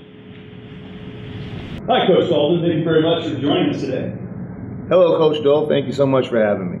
So every football program faced much adversity last season. How has that made the Centurions stronger for this season? Well, I think anytime that you can face adversity and have the mental toughness to overcome it, it's going to benefit you in the long run. And we got shut down and started so many times last season, and we finally almost kind of gave up on it, and then we were able to play in the spring. And I think taking the lessons that we learned about being able to overcome and just adjusting on the fly, it's definitely going to help us be better this season, for sure. Coach, you have 3 outstanding student athletes who are listed in the top 150 players in Orange County. Dylan Eldridge, quarterback, is ranked number 41. Wide receiver, defensive back Matthew Morrell is ranked number 53. And offensive lineman George Dialome is ranked at number 107. What does each of these players bring to the table for the Centurions? All right, let's see if I can get it right this time. Dylan is a 3-year quarterback for us. He's as a starter, he's 17-2. Led the CIF championship his sophomore year. I think he threw for about 1,300 yards and 13 touchdowns in our 5-game spring season. And maybe even more important than all that, he's a great leader on the field. So I expect him to keep doing the things that he's done and us to keep being successful. We had Matthew last year as a sophomore, his first year playing varsity football here, and he was second team All-State for his class. He's a big, tall kid, and he had like 28 catches for about 700 yards and 9 touchdowns and was first team All-League. Big things from him again are expected. And then George is a 2-year starter, All-League tackle for us last year. He's kind of the heart and soul of the team, the heartbeat of the team. He is our number 44, which we'll talk about in a little bit. And expect his leadership on and off the field to help us this season. Yeah, speaking of number 44, Coach, George Dialome was elected to represent jersey number 44 by his teammates. So what does that mean, and how much of an honor is it to wear number 44? It's definitely a big honor. For us, it's the biggest. Back in the 70s, Randy Teasley was a football player here. I believe a linebacker. He was number 44. He was fantastic on the field, off the field. I believe he passed away trying to save somebody else. And for that, we've kind of honored, our program has honored number 44 as being a guy that first and foremost is a leader, is selfless, puts others' needs above his own, and is usually a pretty good football player as well. So for George to be that guy, that's pretty special. Got some talent coming back from last season, Coach. So who are some of the other players in the program that you anticipate will make positive contributions to the team this year? All right, well, this is a long list because I think we have a lot of guys that are going to make positive contributions, and if I forget one, please let me know because I don't have anything written down. Absolutely, Coach. We have Tomas Ramirez, returning running back, who's going to play corner this year. He was first team All-League last year at running back. Trevor Monteleone is an absolute ball hawk on defense and a great receiver as well. He had 4 picks in 5 games, All-League. Neil Jansen's coming back. He was huge for us, started safety his sophomore year. He's going to play running back and safety this year, and we expect huge things from him, along with Devin Cobb, who I think surprised some people, but didn't surprise us. It didn't surprise Devin that he was a fantastic 2-way starter for us at corner, locked down for us, and in the slot. We have Stephen Hansberry, returning guard, who did a great job for us last year. Bookend defensive ends, Carson St. Amand, we expect a lot from, and a new player, Aiden Gomez. Those guys are like bookends, are the same size, they play real fast. Mohammed Hassanow, don't know if I said that last name right. Outstanding tight end, and led our team in tackles last year, outside backer. He won the 200 in the league. First team All-League, could have been the defensive player of the year in the league. He's phenomenal. Xavier Torres is back. He's great. Great 3-year starter on our defensive line. And if those guys all do what we expect them to do, we're going to be just fine this fall. Sounds like a great group, Coach. The Empire League is much improved, so what's it going to take for the Centurions to defend their Empire League title this season and then make a deep run in the CIF playoffs? Well, last season, in that shortened spring season, we were 4-1, along with Pacifica and Tustin. And we're all young. So it's going to be a dogfight at the front again. We're going to have to take care of the football, play fast on defense, and make plays when we have the opportunities. If we do those things, I think we'll be okay. But like I said, Tustin and Pacifica were young last year as well, and the other 3 teams were young, and I expect improvement from all of them. So there's no gimmies. We have the hardest preseason schedule, I think, in the history of the school. And the league is just getting tougher and tougher every year. So if we do the things I mentioned earlier, I think that the football part will take care of itself as far as the wins and the losses go. So, Coach, you started football here. You wore number 88, and you're a teacher here now. So, being an alumni, how special is the opportunity to be the head coach at your alma mater? Oh, it's special for sure. To teach and be the head football coach at where I went to high school is a special deal.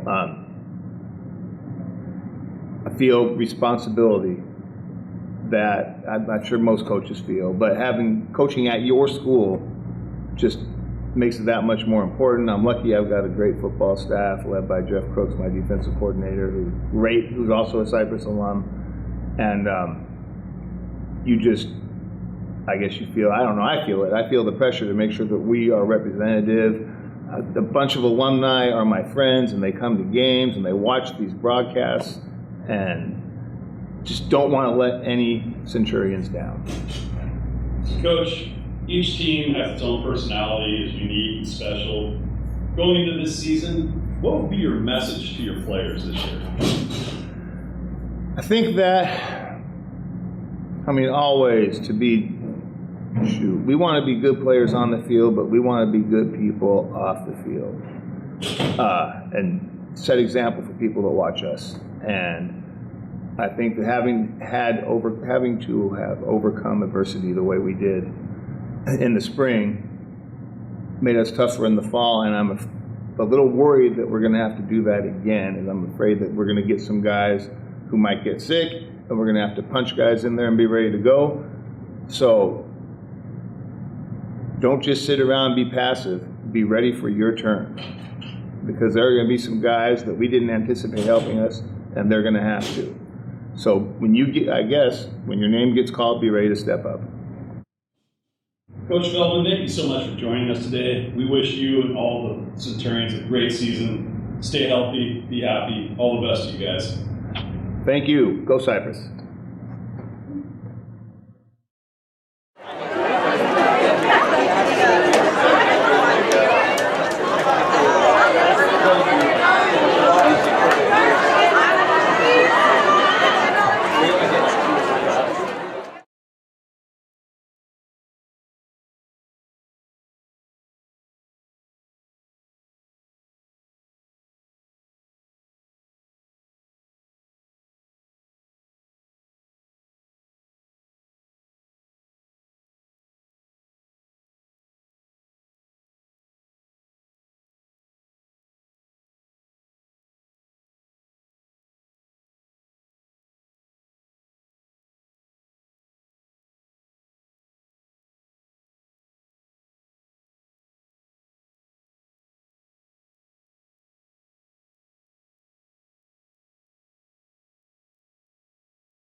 Yeah. You guys hear me?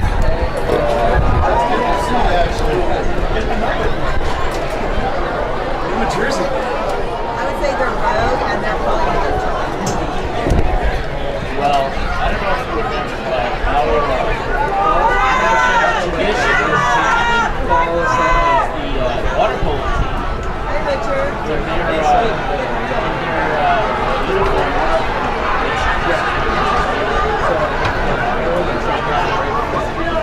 What's up, Foster? How's it going, Stacia? Having fun. This is great.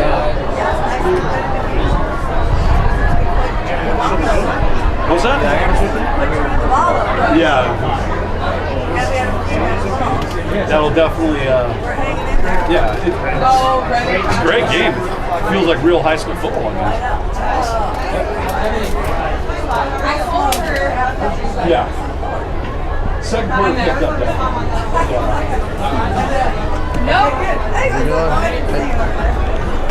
Turn my mic off. Hello. You never know what to do. Yeah, right. I'll have the garage open.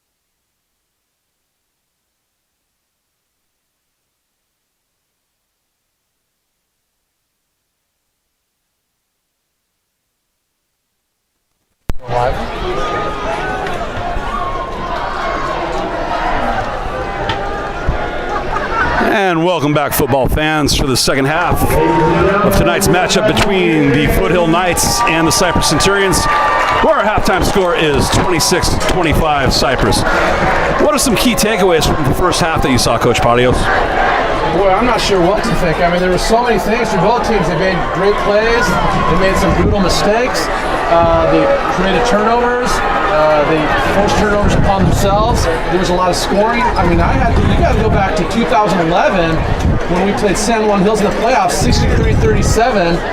I'd like to take credit for that, but actually, Coach Blazer sent me that text. But I mean, 26-25 in the first half. That's a lot of scoring, especially for week one. I think if you're Coach Feldman, you kind of just stick to the game plan because the mistakes they made were their own doing. I mean, missing the PATs, the fumbles. If you can just work those things out and fix them, the game plan was sound, and I thought Matt Morrell was outstanding. I mean, boy, he is a gifted athlete. With him and Eldridge. Fun to watch, definitely fun to watch. Centurions are going to get the ball first for the second half. Foothill's going to elect to kick from the right hash, kicking towards the American flag and the scoreboard here at Handel Stadium. Again, for the Centurions, back deep you have Neil Jansen and Jesse Malden. And the kick is away. Jansen back to retrieve it. Momentum takes him in the end zone and he runs it out. The 5, the 10, the 15. He has a seam. He has one guy to beat. Jansen up the Centurion sideline. We have a flag on the play. One guy to beat for Jansen. Jansen goes the distance, 101 yards, but will it stand? Another flag flies on the field.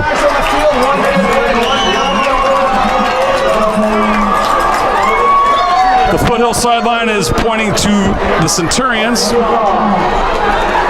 talked about this in the first half, the importance of special teams and big plays, but we also talked about how penalties can kill you. And right there, if this does come back, that's a brutal penalty against Cypress. Boy, that would be a shame.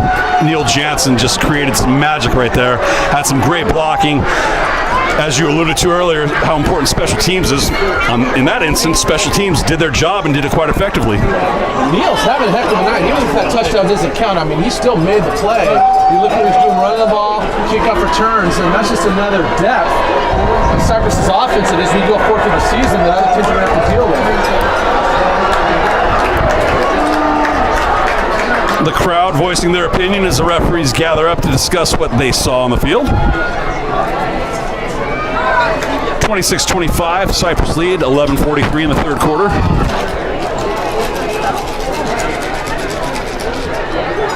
Referees are asking the Foothill players to get back as they discuss the impending penalty. We know there's a penalty, we just don't know who it's on yet. Cypress is definitely going to get called for holding their block in the back, but after the play, after the touchdown had been scored, two of the players from Cypress and Foothill were getting into it. I don't know if they're going to call offsetting or if one of the players instigated it, but there's definitely multiple flags on the field. Just got to figure out where it's going to be. So the Cypress offense is taking the field as well as the Foothill defense. Well, we have a moment here. We'd like to give a shout out to Coach's Corner, located at 6038 Ball Road in Buena Park. Their phone number there is 714-699-1389. Website, coachescornerpizza.com. Please go by and support Coach's Corner. That's where everybody goes after the game. In fact, their cook, Kai Kozai, just got promoted to assistant manager, so he does a great job rolling the pizza dough, cutting up the pizza sausage. So they have a wonderful family atmosphere over there. Of course, it is owned by Coach Terry Thompson. Kids went to Cypress. His kids went to Cypress. Jordan, one of the best softball players ever to play at Cypress High School. Justin, now a senior on the football team, who's recovering from a torn Achilles tendon last year.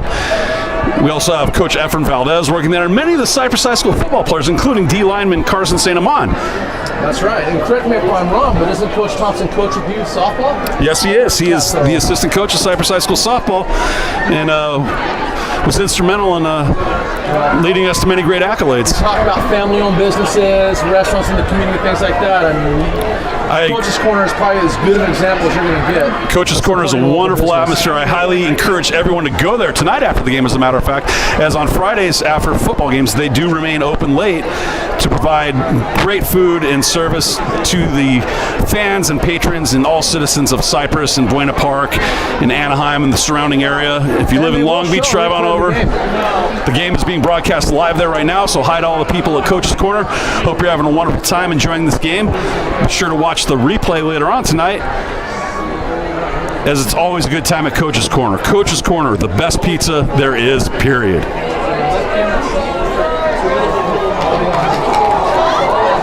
If you do have any negative comments in the comment section down below, please aim them towards Mr. Dole. Just clearly if there are any problems. Exactly, Coach Patios, exactly. Don't forget to like and subscribe, right? Thumbs up. Yeah, that too. So it looks like the referees have come to a decision on what they saw. Yeah, but from the looks of it, they might re-kick and offsetting penalties possibly. Wow. Holy cow, we're going to re-kick. Back onto the field goes the Cypress kickoff return team, as well as the football kickoff team, the Foothill kickoff team.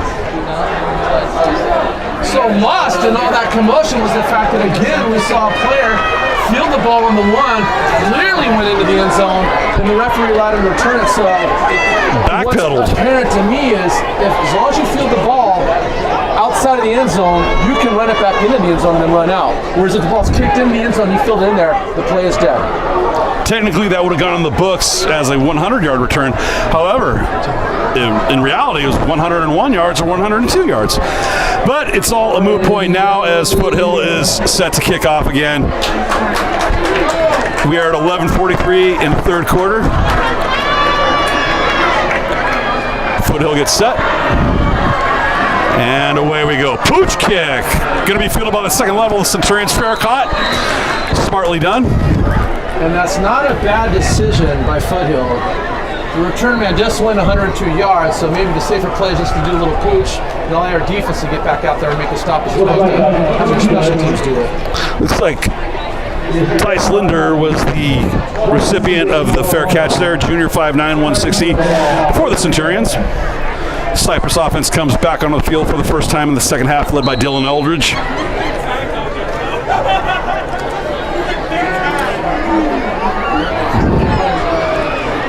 Little confusion in the formation for the Centurions, but it looks like they got it set now. 3-by-1 side to the left. Eldridge in the shotgun formation.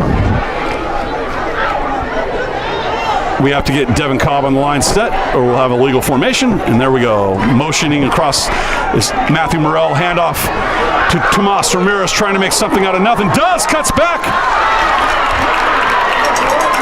Well, Coach Patios picked up about a 5-yard gain there, but ran about 25 yards. That's the thing. He has about 50 yards of yardage. The only problem is he gained a net of 5. It was a delayed draw, and Foothill was in good position to make the play. Couldn't quite make the tackle, but ultimately he was able to stop the ball carrier before he I think at this point the Centurions would be happy with that play because I bet it could have been more disastrous than it turned out.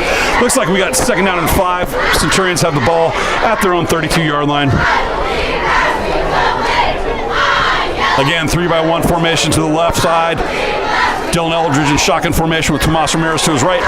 The snap is away. Dylan Eldridge looking downfield. He has some pressure, and he is going to be sacked.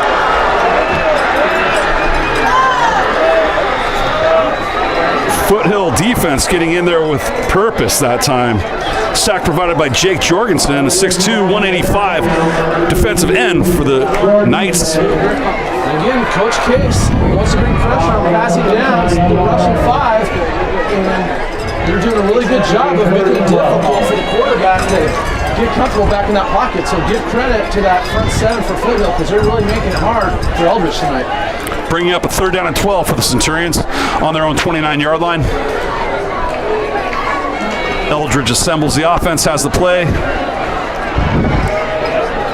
Again, to the very popular 3-by-1 formation for Coach Feldman.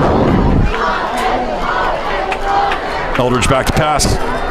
Hits Trevor Monteleone out in the flat. Monteleone immediately engulfed by a bevy of Foothill defenders. Gain of a couple yards, but it's going to bring up 4th down for the Centurions, and they're going to be forced to punt. Talking about a turn of events, Cypress goes from a touchdown to a 3 and out. So now Foothill's going to get the ball back with an opportunity to take the lead.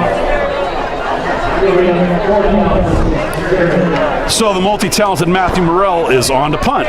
Another skill he has in his bag of tricks.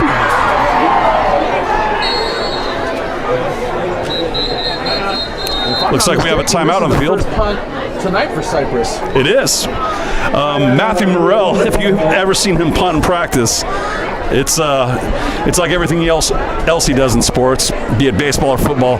Him punting's impressive. Ray Guy. Nice call, and I appreciate the reference to the Raiders. Yes, indeed.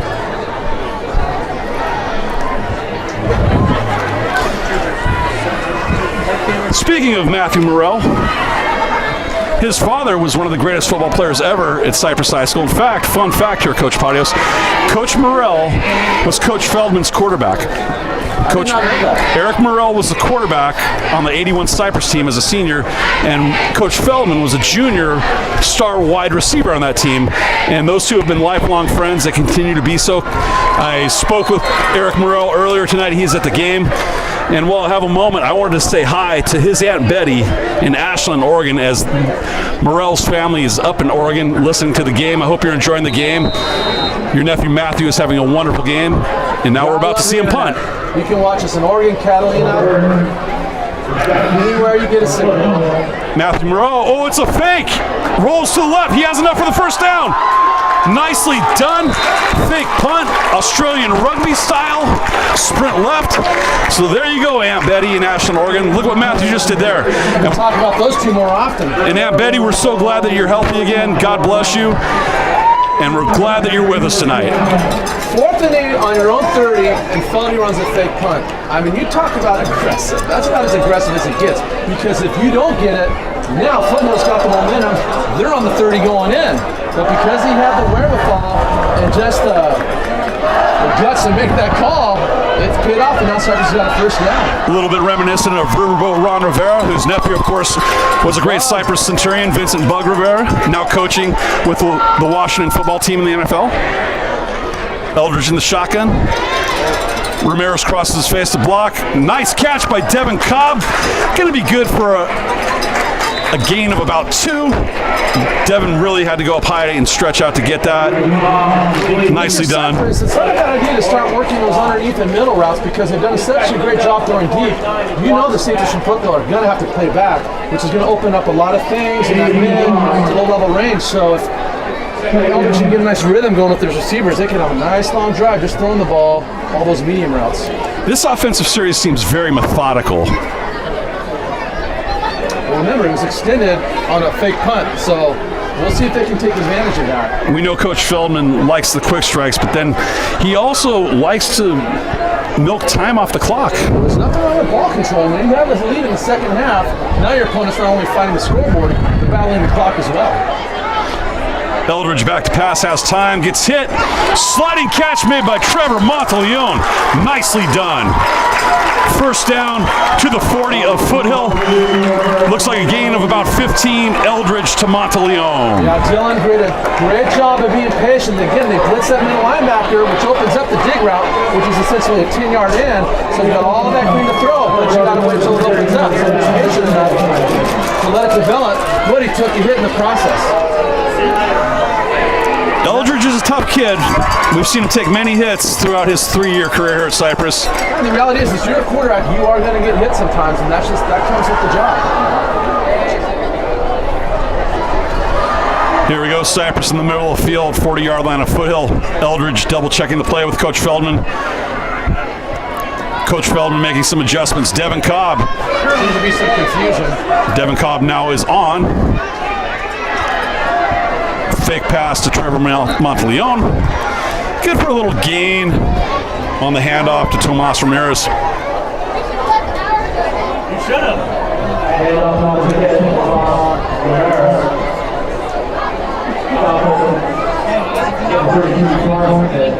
Actually looks like no gain on the play. Going to be a 2nd and 10 for Centurions. Well, it's interesting. The first half, nobody could stop each other. In fact, we didn't see one punt the entire first half. Now the second half, we're almost halfway through it. At least halfway through the third quarter, slowing down a little bit, and that might play well in the Cypress's hands. The tempo of the second half definitely seems faster than that of the first. That's for sure. So we have Cypress lined up in doubles formation, 2 receivers to each side. Motioning across, Devin Cobb, fake give to him. Eldridge back to pass, scrambling, rolls to his left, looking downfield, trying to find somebody open, finds Cobb. Cobb to the 30, the 25, the 20, cuts back, going to be brought down to the 17. First down, Centurions. Eldridge hit late. Referee has to help him up.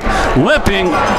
That's definitely going to be a concern for Coach Feldman. Looks like he's walking, shaking it off. But again, Eldridge does a great job of buying time in the pocket, allowing that play to develop. Of course, paying the price for it, again, because he has that pocket presence of wherewithal to stay poised. Got a huge completion to Cobb, and the drive continues for Cypress. Devin Cobb did a great job of finding some open space there, and then after so, creating some extra yardage by evading tackles, ultimately taking the ball down to the 18-yard line for the Centurions on the 22-yard gain. 1st and 10, Cypress. Eldridge keyed himself, toss left to Neil Jansen, tries to cut back, breaks a tackle or two, but Foothill ultimately bottles him up. Well, I guess this ankle's okay because after taking that brutal hit, they run an option with their quarterback, so that's good news, although this isn't so good. Unfortunately, it looks like Neil Jansen. And I don't know, it's tough to speculate, Coach. I'm hoping that's maybe just a cramp, nothing serious. It is first game of the year, and we all know how important hydration is. Yeah, if there's one injury that's typically associated with week 1 in football, it is cramping, because it's, again, it's your muscles. You can practice, you can run, you can lift, but you just can't simulate game speed. You can't simulate, what they go through in a game. So let's hope it is a cramp, because if that's the case, he'll take a couple comes out and he'll be ready to go. And on the field to help him, I can see, is Michael Juarez, who is just an absolute stud of a lineman for the Centurions. Unfortunately, he's unable to play tonight, but we look forward to getting him back in the lineup. Wonderful, wonderful kid, does a great job. And Michael Juarez helping his friend Neil Jansen on the field. We also have a wonderful trainer at Cypress High School, Marcy Griffiths, out there to help. And it looks like Coach Matthew Doyle as well. We were talking about Matt Morrell earlier being a great football player, baseball player. You know what else he's good at? Don't bet him at ping pong. No, don't play Matthew Morrell at ping pong. For sure, that is absolutely right. Speaking of which, I know Coach Mark Slevkov is listening right now, and that might be the greatest ping pong player I ever saw. In fact, Slevkov. In fact, Eric Morrell, Matthew's father, was talking about playing. Mr. Steve Leptic, teacher at Cypress High School also, but I mean, in a contest, I think I'm taking Coach Slevko. All right, maybe we'll set a tournament up after the season. Snap to Eldridge. Quick out to Trevor Monteleone, who makes some yards. Yeah, I have seen Eric Morrell play. I've seen Coach Slevko. I've seen Mr. Leptic. It'd be quite a battle royale if there was a tournament between them and ping pong. Hey, look who we have on the sideline. Our wrestling coach, John Lumberg. Lummy, the wrestling coach from Cypress. There he is. Shorts and fisherman hat and orange socks. Everybody loves Coach Lumberg. Back to action here at Handel Stadium. 3rd and 5 for the Centurions from the 13-yard line of Foothill. Yeah, we're just under 5 minutes to go in the 3rd quarter, and Cypress has had the ball the entire time. TOP definitely in the favor of the Centurions. Morrell in motion. Cuts up the seam. Eldridge wants to throw to him. Has him over the middle. Morrell has done it again. No, sorry, Devin Cobb. Devin Cobb got open, and you know what? That's so appropriate that Devin got that touchdown because he had that great catch and run earlier, and he was so instrumental in matriculating the ball down the field for the Centurions. Devin Cobb, wonderful kid. Great to see him get Pater in the end zone for the 2nd time tonight, Coach. You know, I'm really impressed with Dylan. We talked about him being a pocket passer, but some of his best throws tonight have been on the rollout, and in that particular case, he rolled out, set up, was patient, saw his receiver dragging across the field, and made a great choice. Outstanding play by Dylan Eldridge, and Devin Cobb just really stepping up, being that next offensive weapon for the Centurions after Matthew Morrell tonight. Trevor Monteleone has made some great catches too. High snap again. Blake Cusimano, that's about the 4th time he's done a great job of bringing that snap down so Miles Weber can actually get the kick and convert it, which he just did. Yeah, that's tough because when you're sitting down on one knee, you've got to assume the ball's coming right to your hands. But if you've got to scoop it up, if you've got to reach out, then the kicker's got to get the timing down. So really it starts with the snap, which has been unfortunately consistently inconsistent tonight. But nonetheless, they got through, which gives Cypress that 8-point lead. So even if Foothill was to score a touchdown, they're going to have to get a 2-point conversion just to tie it. Changes the complexion of the game. I don't think anybody is happier on that sideline right now than kicking coach Pete Dodish that Miles Weber was able to convert that extra point. Well, let me ask you this. Cypress is up 8. Do you think those 3 PATs in the first half are going to match right now? I know this. That makes it a 2-possession ball game. Being ahead by 11 is better than being ahead by 8. Exactly. But we'll see what Coach Brooks has dialed up on the defense here for the Centurions. Miles Weber onto the field to kick off. He leads the Centurions kickoff special team on the field. Foothill, 2 receivers deep at their own 5-yard line.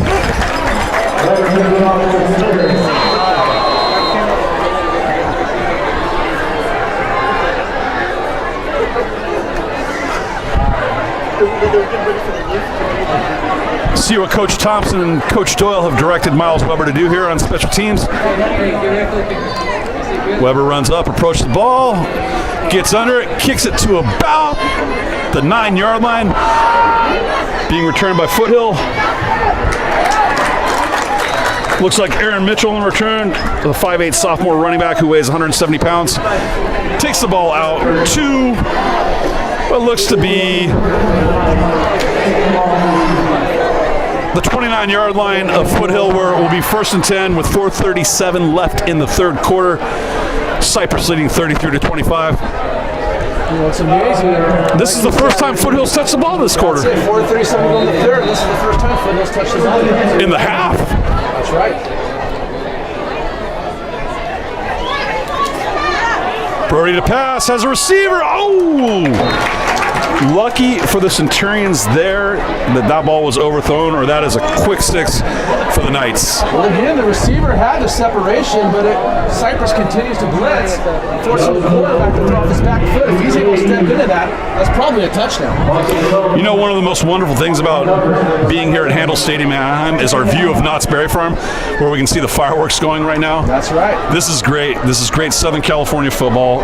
It's so awesome to have fun like this. The nice thing about week 1 is the weather's perfect. I mean, I don't know what time it is right now, maybe 8:30-ish, and it feels great out. We got our shorts and shirts on. It's perfect football weather.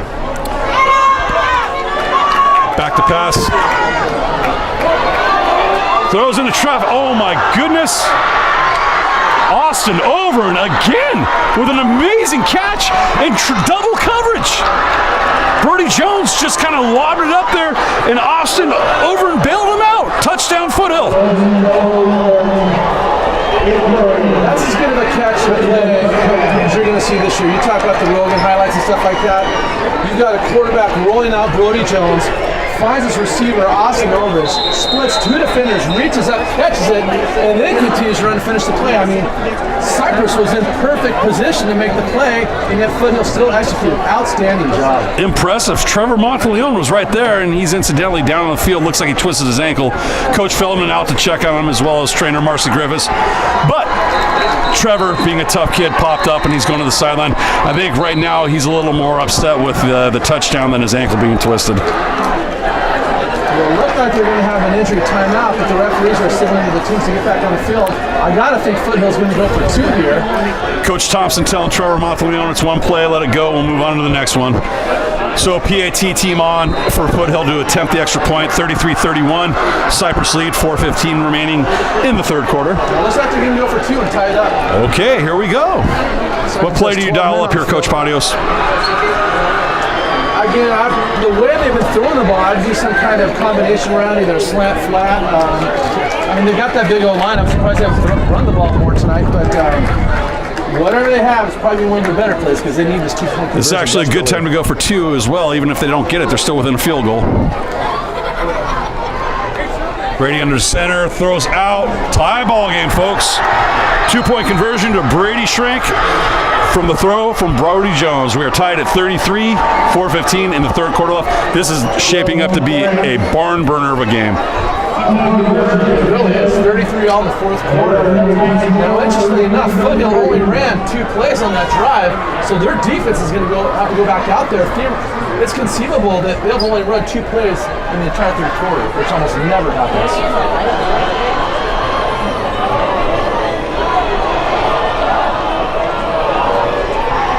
The Foothill student section comes to life. Now you look at Foothill's schedule going forward. Interestingly enough, their first 3 games are against Empire League opponents. They play Cypress, then their big rival game against Tustin, and then of course Pacifica. Those are the 3 teams that figure to play for the Empire League Championship in the Empire League. So Foothill has no problem scheduling good teams, and they're going to have one heck of a schedule this year. That's one of the great Orange County rivalries. You know, you have Cypress Kennedy, Mission Viejo, El Toro, Foothill Tustin, you know. Goes back many years. St. John Bosco, Mater Dei, San Clemente, Dana Hills. I mean, there's so many great Orange County rivalries. Definitely in Central Orange County, that Tustin-Foothill game is a wonderful rivalry. Foothill to kick off. Short kick, fielded at about the 15 and fumbled, but picked up. Neil Jansen hit by a swarm of Knight defenders, but hangs onto the ball. Looks like Cypress is going to take over at their own 19, 1st and 10, 33. 4 minutes and 10 seconds left in the third quarter.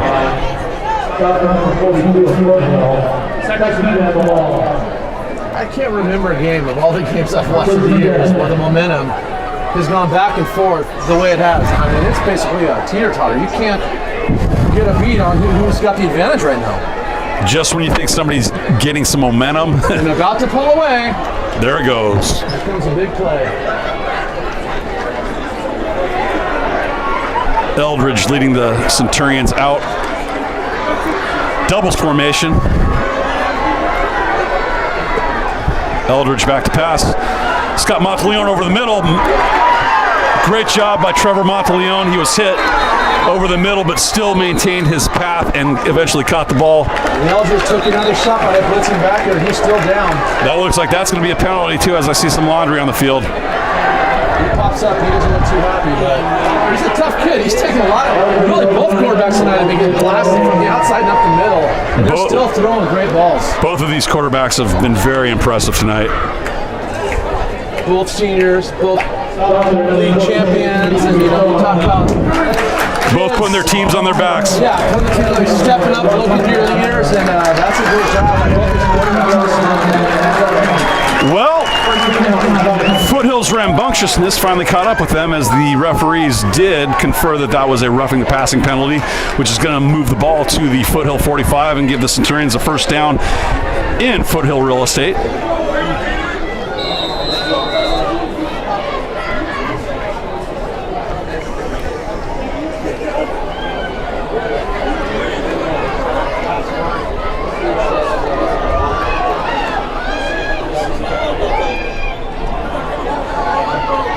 Monteleone in motion, stops, picks up a block, handoff, looks like a gain of about 2, with Tomas Ramirez carrying the ball. Hey, Coach Padios, while we have a second, let's give a quick hello to our athletic director, Jeff Russell, who we know is listening right now. Thanks for all you do, Coach Russell, for Cypress Athletics. Is he listening from somewhere, or is he at the game? Most ADs go, so you tell me, I don't know. Coach Russell seems to be at every game. All right, just checking. And he might be down there, I just haven't seen him yet. I see Lundberg, I see the principal. We know Coach Weber is also here. See Weber. What else is my match? Coach Wilk. Yeah. Former World Series pitcher. Doubles formation again, popular tonight with Cobb in motion. Give to Cobb, stretch right. He's trying to race the edge and get outside. Turns up and is met by a host of Foothill Knights. Looks like no gain. You know, Foothill continues to fly to the ball. I'm really impressed with the speed. They've been on the field the entire third quarter, and they're still running like it's the first quarter. So give them credit. They clearly have spent a lot of time on the field conditioning this offseason because they're playing like it's early in the game. Yeah, Coach Doug Case and his team have really come prepared tonight and ready to play. Clock is ticking. Tomas Ramirez is motioning for somebody to come on the field. Looks like Devin Cobb's coming off. Not sure what's happening. Jesse Malden into the game. I guess Devin Cobb needs a breather. And Coach Feldman elects to take a timeout, his first of the half. 2:06 left in the third quarter. Cypress 33, Foothill 33. Ball on the Foothill 45. Well, we got a moment. Let's give a shout out to our administration at Cypress High School. Dr. Kevin Hodgson.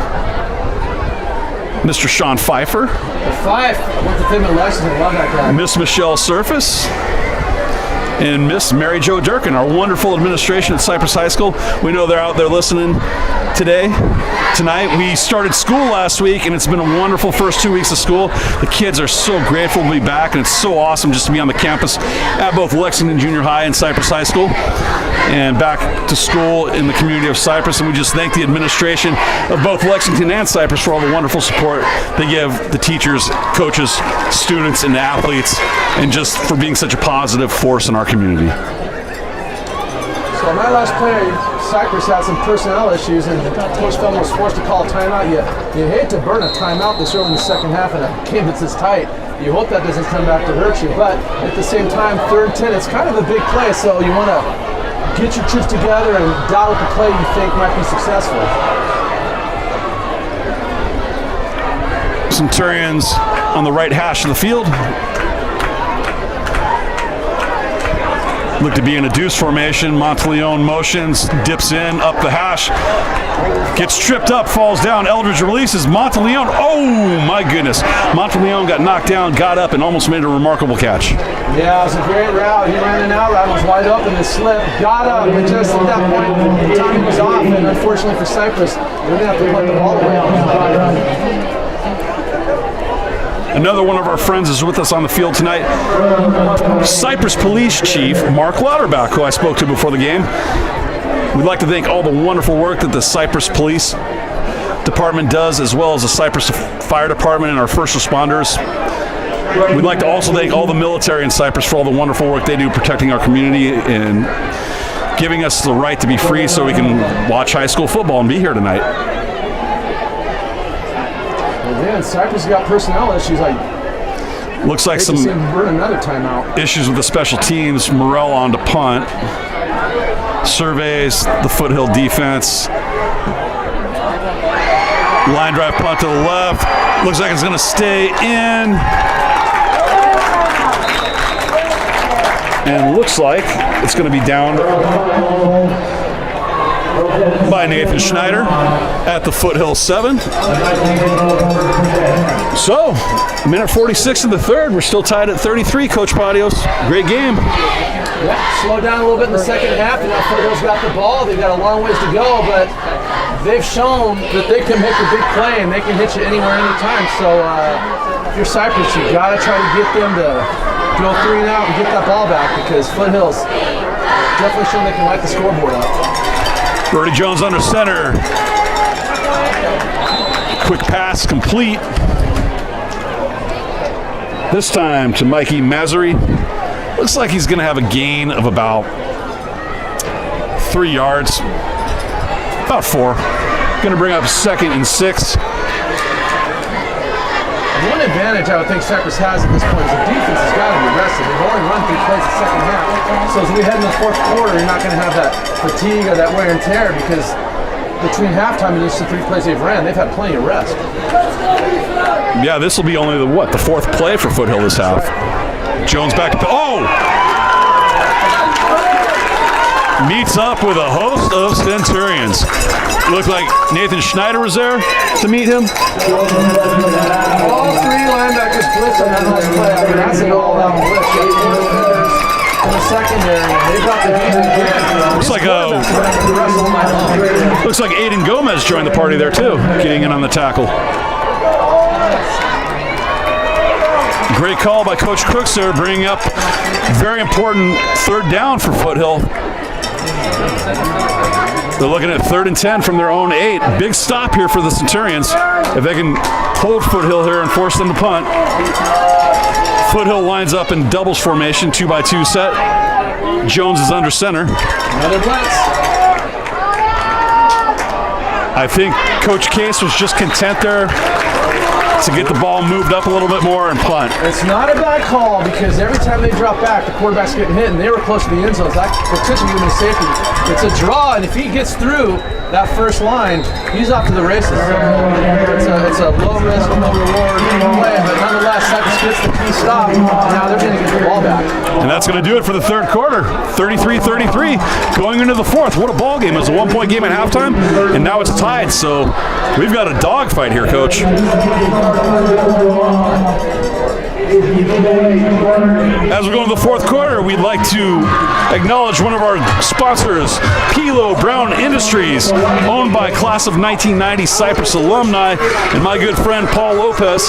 They're located at 6895 Oslo Circle, Unit F in Buena Park. Phone number there is 714-369-4273. If you need anything made, screen print-wise, shirts, banners, flags, any signage, Pilo Brown Industries is the best place you can go. We use them in many of the athletic programs at Cypress. Like I said, Paul is a good friend of mine. He's a Cypress alumni. Support them. Pilo Brown Industries, 6895 Oslo Circle, Unit F, Winter Park, California, 90621. Give Paul a call anytime you need t-shirts, banners, or anything else screen printed made. 714-369-4273. And we begin the fourth quarter here. Foothill on to punt from their own 8-yard line. Looks like we have a timeout on the field.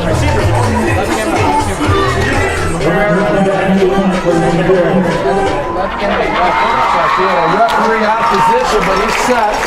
So now hey, it's their first game too. That's right. Foothill punting from their own end zone about 4 yards deep. High snap. Punter does a good job fielding it though. Punt almost vertical. Woo, run away. Fortuitous punt for Cypress. I'm telling you right now, there's nothing worse for a coach than when you punt the ball and the return team doesn't see it. If that ball hits you, it's a live ball. Cypress is a couple inches away of making contact with that ball, which at this point, that football hill recovered a fumble and killed him. Living dangerous. So the referees have spotted the ball at the Foothill 38. It will be 1st and 10 Cypress. And this is a great start to the fourth quarter for the Centurions. They've got great field position. The key now is, can they take advantage of it? Tight 3-by-1 formation with Muhammad Hussein at tight end. Eldridge out of the shotgun with Tomas Ramirez to his left. Looking Morrell. Morrell breaks out. Eldridge led him a little too much to the sideline. Morrell's got a good reach, but it's not that good. He's certainly not plastic, man. Eldridge over to the sideline to discuss the next play with Coach Feldman.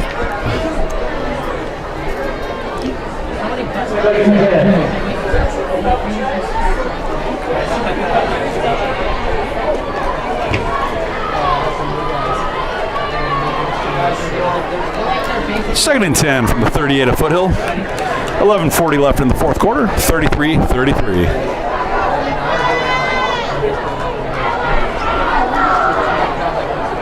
Double formation for the Centurions. Looks like Footill's going to blitz if they pass. Out to Morrell, who's met immediately. Great tackle by Foothill there. Nicely done. Casey Copeland on the stop there for the Knights. Nicely done indeed.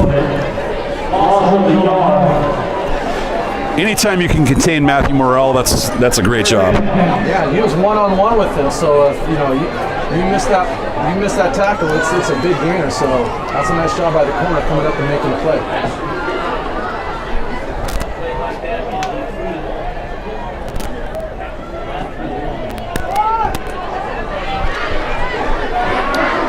Centurions on the right hash.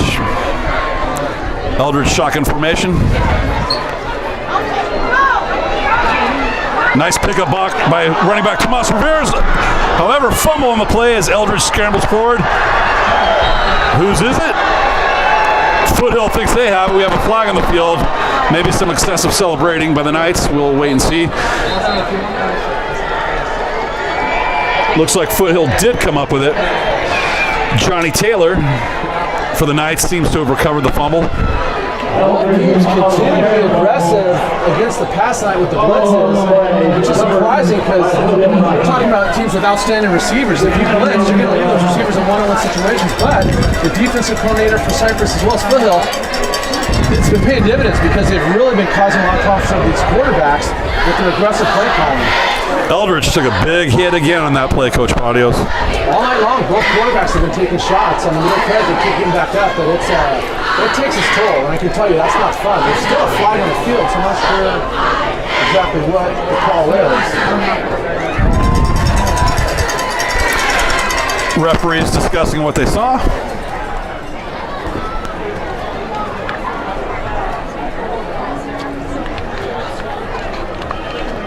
Sideline warning. So it looks like it's going to be a sideline warning against Cypress. Forced to get the warning the second time.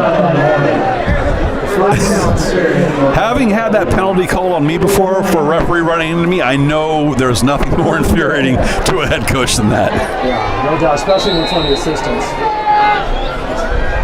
Jones under center, back to pass, three-step drop, looks outside, almost an impressive catch.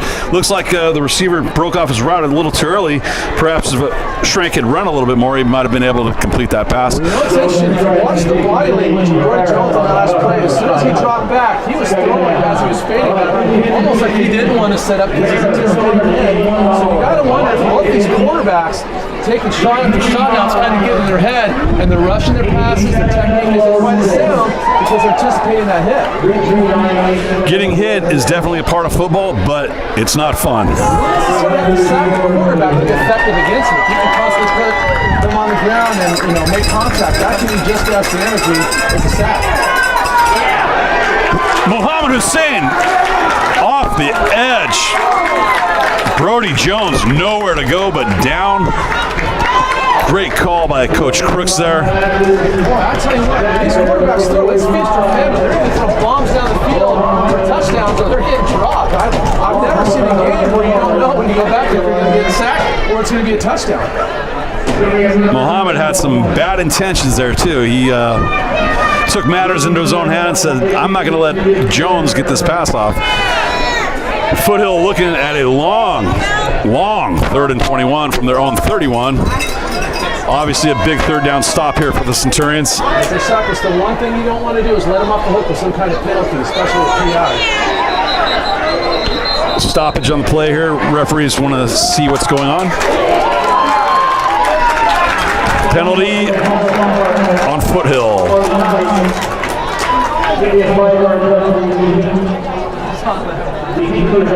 Well, Coach Case right now has to dial up his best 3rd and 25 play. There's not a lot of choices. You can just send them all downfield. You can play it safe with the screen or draw. I like to throw it deep and hopefully get some kind of penalty. There's not a lot you can do on 3rd and 25.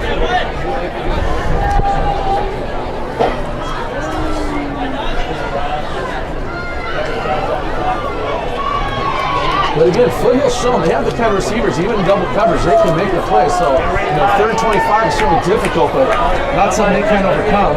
Overend and Schrank have done a great job tonight. Jones scrambling. He's got something here to the sideline. Gets back to the original line of scrimmage, so it's going to bring up about 4th down and 10 for the Knights, which is going to force them to punt. That's a nice job by Brody getting outside the pocket, getting about 15 yards, and throwing this on 3rd and 25. 15's just not quite enough. Yeah, big difference punting from your own 25 versus your own 40, and I'm sure Coach Case will take that at this point in the game.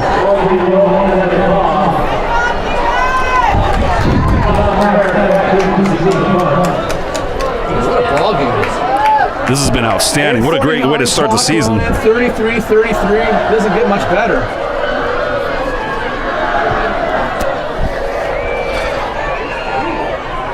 John Faubert, the punter for Foothill, gets a nice kickoff. Tomas Ramirez trying to make something happen. Fields it about the 20, takes it about the 30, where he steps out of bounds on the Cypress sideline. Going to bring up 1st down and 10 for the Centurions with 8:32 left in the 4th quarter, 33-33. Once again, I'd like to thank our wonderful crew tonight. Producer-director Dean Delgado and our film crew Brianna Ramirez, Ryan Nakamura, Jared Race, Kayla Jung, and Una Song. What a wonderful job they've done tonight bringing you this game. Can't thank you enough, guys. Great job. With 8:32 to go in the game, it's starting to get a little late, and you got to think the next team that scores might just be able to take advantage and get the W. Eldridge in the shotgun formation to his own boundaries. Rolls left, throws across his body. Nice pass, complete to Trevor Monteleone. Looks like about a 5-yard gain. Boy, Trevor took a shot on that play. One of the defensive backs came up and squarely hit him solid. I'll tell you what, these teams have came to play tonight. The defense has been outstanding. There's been a lot of great hits. The quarterback certainly can tell you about that. A lot of sacks. I'm impressed with both these teams. Now, they've given up 33 points, but that's kind of deceptive because there's been some big plays, some mistakes, fumbles, special teams. But I think both these teams defensively have a lot to build on going forward. Very physical game. 2nd and 4 for the Centurions at their own 38-yard line. Eldridge wants to pass, rolls right, being pursued. Oh, that might be an intentional ground there. No flag in the field yet. Oh, the referee just threw it. Nice job by Foothill pursuing Eldridge. Eldridge still on the ground. Coach Feldman's going to argue against that. From up here, it was clear he was just getting rid of it. But again, you got Eldridge on the ground. That starts to pile up, and this is only week 1. Foothill has just been relentless tonight in their pursuit of Dylan Eldridge.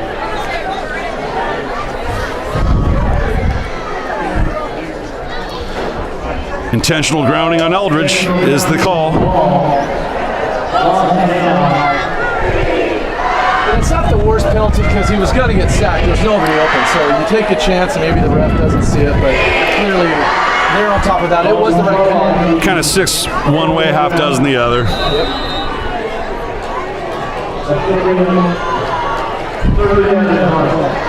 Third down, 23 for the Centurions on their own 17.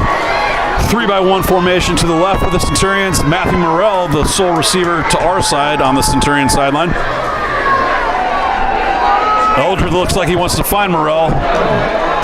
Nice coverage again, downfield by Foothill. You got to commend their defense on that, Coach. Well, ironically enough, Foothill finally only rushed 4, so they dropped back and covered.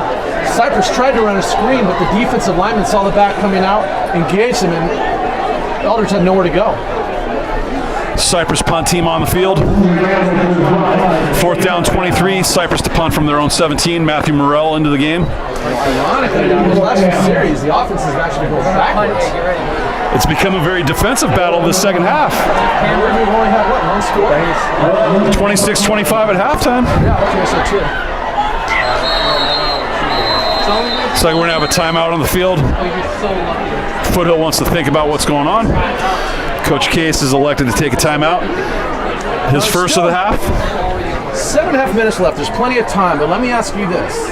Do you know, because I'm not sure what the rule is regarding the time, do the coaches agree ahead of time to play in overtime? Or do they do the California tiebreaker? Or do they agree that, hey, if it's tied, we're just going to leave it a tie? That's a great question, especially considering the first game of the year and it's not a playoff game. Well, in the playoff, they have to play it out. Of course. It'll be interesting to see if it ends in a tie, how they decide to finish it. The CIF rulebook is constantly being updated. So Cypress back onto the field to get ready for the punt. Matthew Morrell is going to line up on his own goal line. He's slightly in the end zone now. He wants to take no chance of having this punt blocked.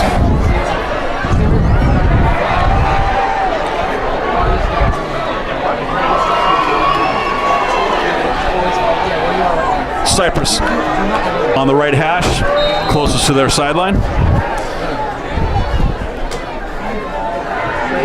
Blake Cusimano, the personal protector for Morrell. Looks like Foothill's going to set the return up.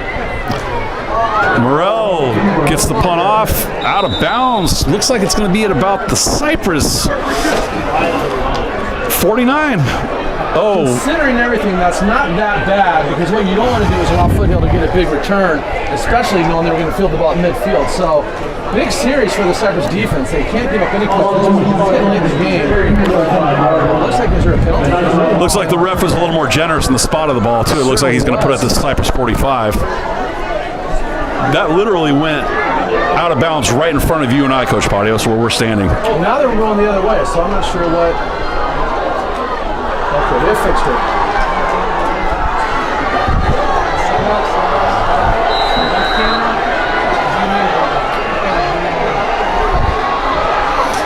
So Foothill to the Cypress boundary, left hash. Jones, quick throw out. Has his favorite receiver, Brady Schrank, in the open. Schrank turns that into quite a little gain for the Foothill runs that bubble screen again. They scored on that exact play earlier. For the defense, you got to see that and read and react. Otherwise, that backs off to the races. That's going to be a gain of 16 yards for Foothill. Going to bring up 1st and 10 on the Cypress 29. 7:05 left in the game. 33-33.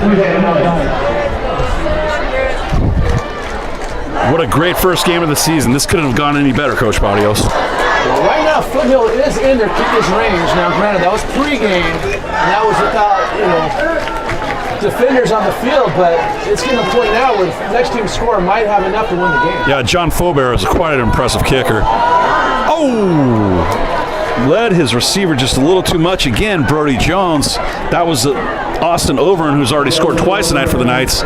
Yeah, just miss his receiver, but as a quarterback coach, you always tell your quarterbacks, you're going to throw it deep. If you're going to miss deep or miss wide. The worst thing you can do is throw it to the inside or behind the receiver, because then you're going to set up an interception. And I've been impressed with Jones all night, but when they get that timing dialed in, Foothill is going to be quite formidable this year. It's a week one thing. They'll get that dialed down. That's one of those things you're going to watch on film and say, oh my gosh, I had you. But that's part of the game.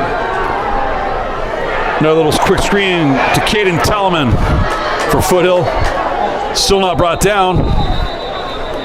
And finally, the play's ended. Success with all night. I mean, if they've had one play they've been consistent with, it is that bubble screen. So, yeah, why not keep going back to it until Cypress can stop it?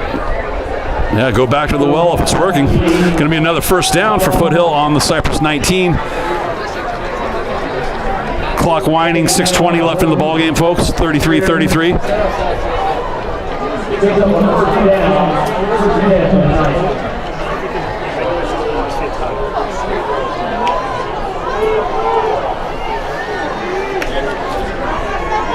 Mike Masry out wide for the Knights.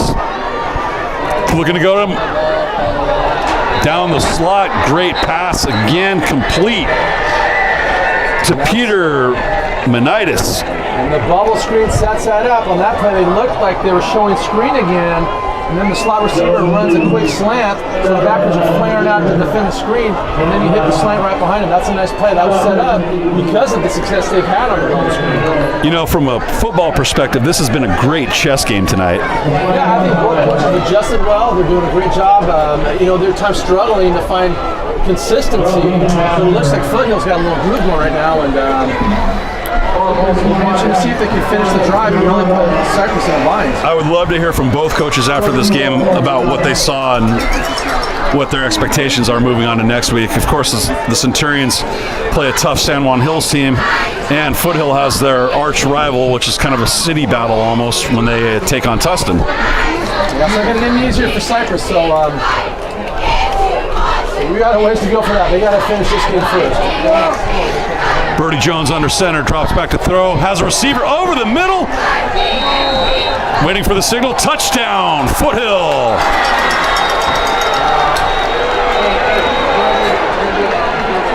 Touchdown for Peter Menitis, who has just had 2 catches. Kind of quiet the first half, but now it looks like Foothill's found another wide receiver weapon. Birdie Jones does a little mini sprint out to the right, and goes a quick slant, got his receiver in the middle of the end zone.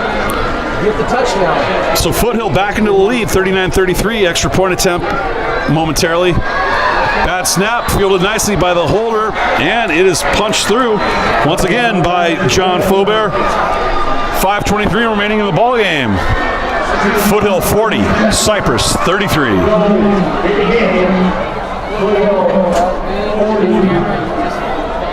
It's amazing how both teams are struggling with the snap on the PAT. I mean, I can't remember a clean one being snapped yet. I mean, you know, you've got the whole offseason to work on your snaps, and usually by the time the game starts, you've got a guy, but, you know, I don't know if it's nerves or what, but, both teams have struggled with that snap. I mean, I know in the Cypress football program, you know, you and I having coached there many years, there's always a player of the week offensively, defensively, a practice player of the week, and a special teams player of the week. I could make a sound argument this week that Blake Cusimano should get that with all those high snaps he's fielded as the holder. And both the holders for that matter. You know, we talked earlier about those 3 misses on the PAT. Those points would sure be nice right now, but what's done is done. Cypress has done 7. There's still 5.5 to go. They got plenty of time, but they got to be patient. They got to get a score. Jansen and Maldine back deep for the Centurions. Phobine to kick off for Foothill. Not quite a squib, but a short kick fielded by Jacob Wilkie for the Centurions. Gets a nice little return out to the 35 for the Centurions. We'll have the ball 1st and 10 with 5:18 remaining in the ball game. Centurions trailing 40-33.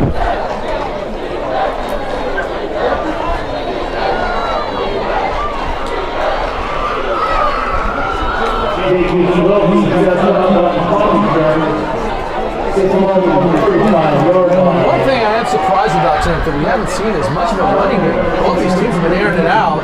And they've done a couple draws and a couple stretches to the outside, but really, we haven't seen these teams line up and really try to patty between the tackles. Now, look, we've got 33 points, so what they're doing is working, but I'm surprised. I thought I'd see a little bit more running tonight.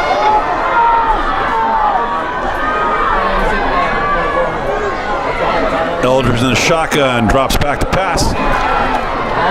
Little out route intended for Devin Cobb, broken up nicely by the Foothill defender.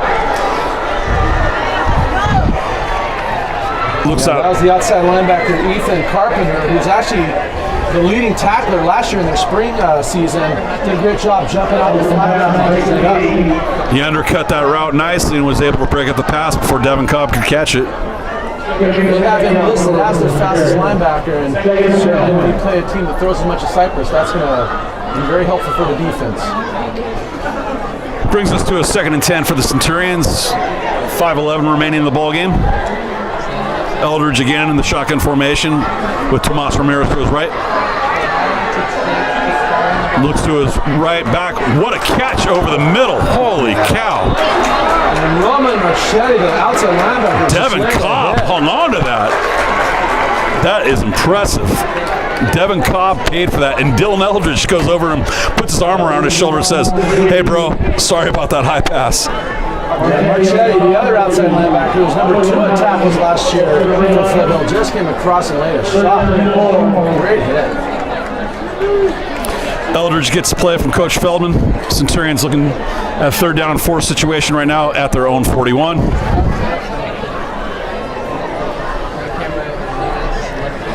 Foothill showing a cover 4 look. Eldridge looks to his left, has to scramble, steps up in the pocket where he's met by a Foothill defender. Fumble the ball again. That was Patrick Hawkins for Foothill who made that happen.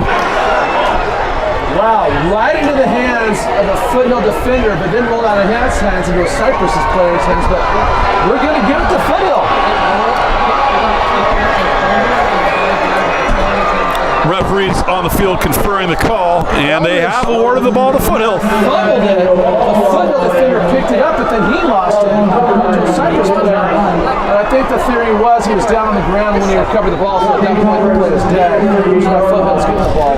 You got to give credit to Patrick Hawkins, though. I mean, he kept pursuing Eldridge, and he didn't give up on the play, and his tenacity resulted in a fumble for Cypress, and Foothill benefits from that. You tell your defensive players, you play to the whistle no matter what. If you're tired, we'll get another player in, but you don't give up on the play, and obviously it paid off for Foothill now.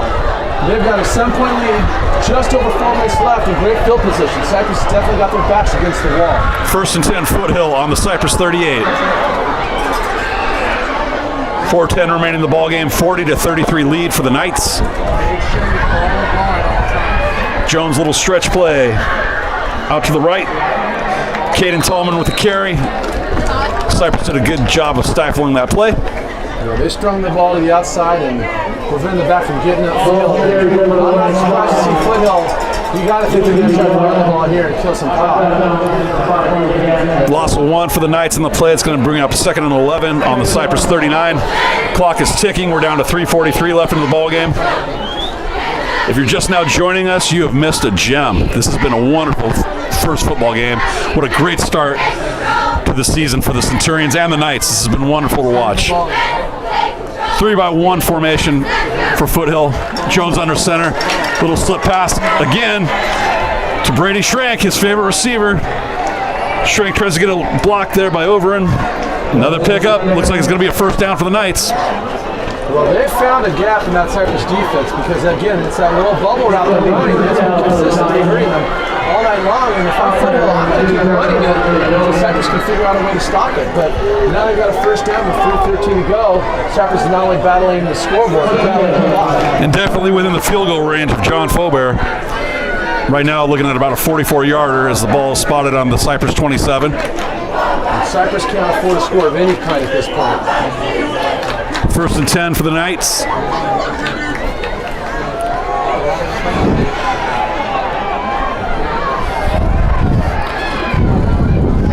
Jones surveys the defense. A little trickeration there. Letting the clock run down a little bit. Gets under center. Might be a timeout count here. Could be a delayed game. You know, you don't want to get too cute if you're Foothill. You've got the ball, you got a 1st down. I understand they're trying to draw Cypress offside, but you still got to run your plays. Now, with that 5-yard penalty, you stop the clock, you move it back, so it takes you pretty much on the edge of your field goal kicking range, and it gives Cypress a little breath of hope. So let's see if Cypress can take advantage of this penalty. I don't think Mr. Jones agreed very much with the referee there as he was conversing with him and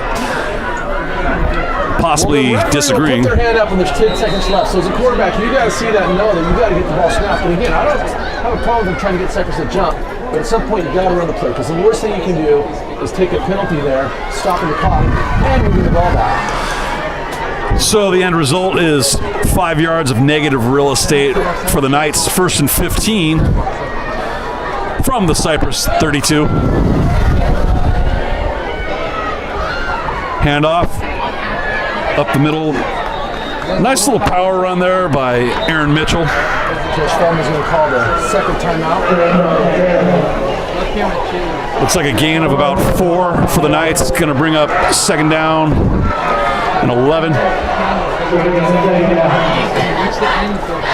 So Coach Kitch is in an interesting situation. You can run 2 more plays, right? And Cypress can stop the ball once and try to take a shot with the field goal. If they want to get aggressive and throw the ball and get the 1st down, that will effectively win the game. So does he play conservative here? going to leave it up to his defense, or does he try to get that first down and get the W? Timeout Cypress on the field. I want to talk it over defensively. Time right now is definitely the enemy of the Centurions, with 2:33 left in the ball game, trailing by 7, 40-33. Second down and 11 for the Knights on the Centurion 28-yard line. If I'm Foothill, I'm going to run the ball this play. Force Cypress use their last timeout, and depending on how many yards you get, will determine what you're going to do on third down. But right now, Foothill has definitely got the advantage. But I got to think they're going to run the ball here, forcing Cypress to use their last timeout. So Foothill has their play. They're back on the field. Centurions are ready. Referees having a conversation in the middle of the field.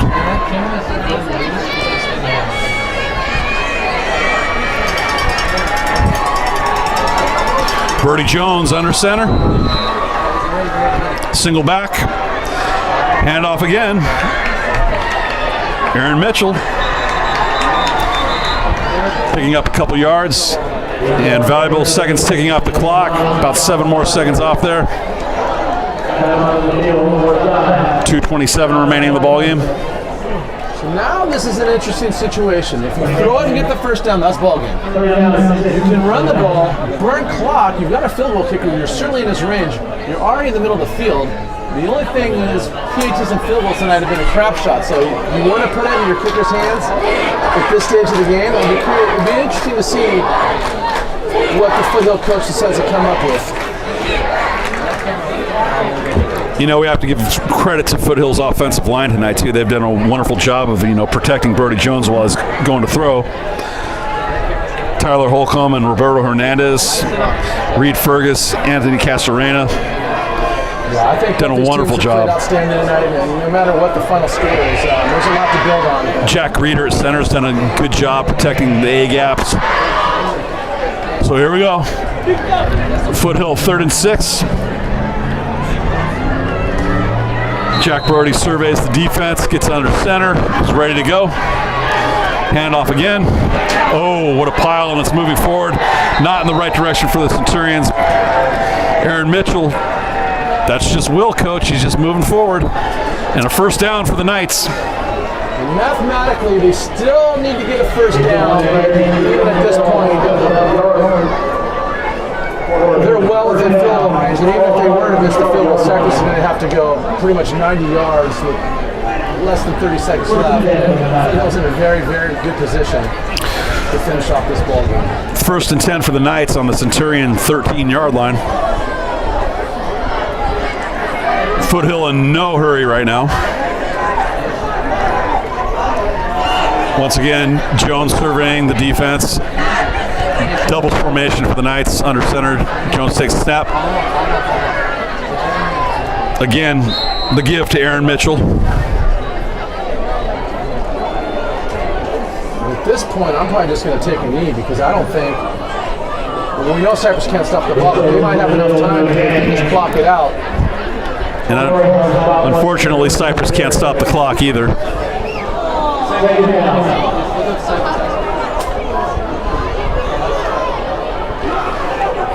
Of course, Birdie Jones on the sideline giving instructions from Coach Curtis. He's going to take all the time in the world. Hey, we need to give a big thanks to our equipment men at Cypress as well, Miguel and Armando. They do a great job transporting all the stuff over here so we can play football. So thanks, Miguel and Armando, for the great job you do. And as Coach Patio said, Birdie Jones does take a knee. Clock ticking away, 47 seconds. Foothill's going to win this ball game, 40-33, as Cypress cannot stop the clock.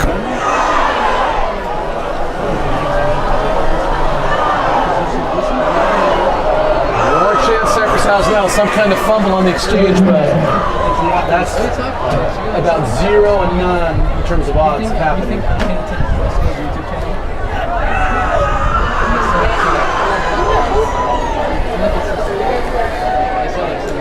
Tough loss for the Centurions, but they played with heart and played with courage and character.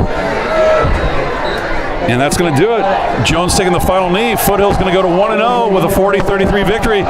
Centurion's going to be 0-1 and have to regroup and get ready for an extremely talented San Juan Hills team next week, who's ranked number 7 in the country, or excuse me, the county. They got to take a trip down to the Stallions' home field, which they call the Badlands.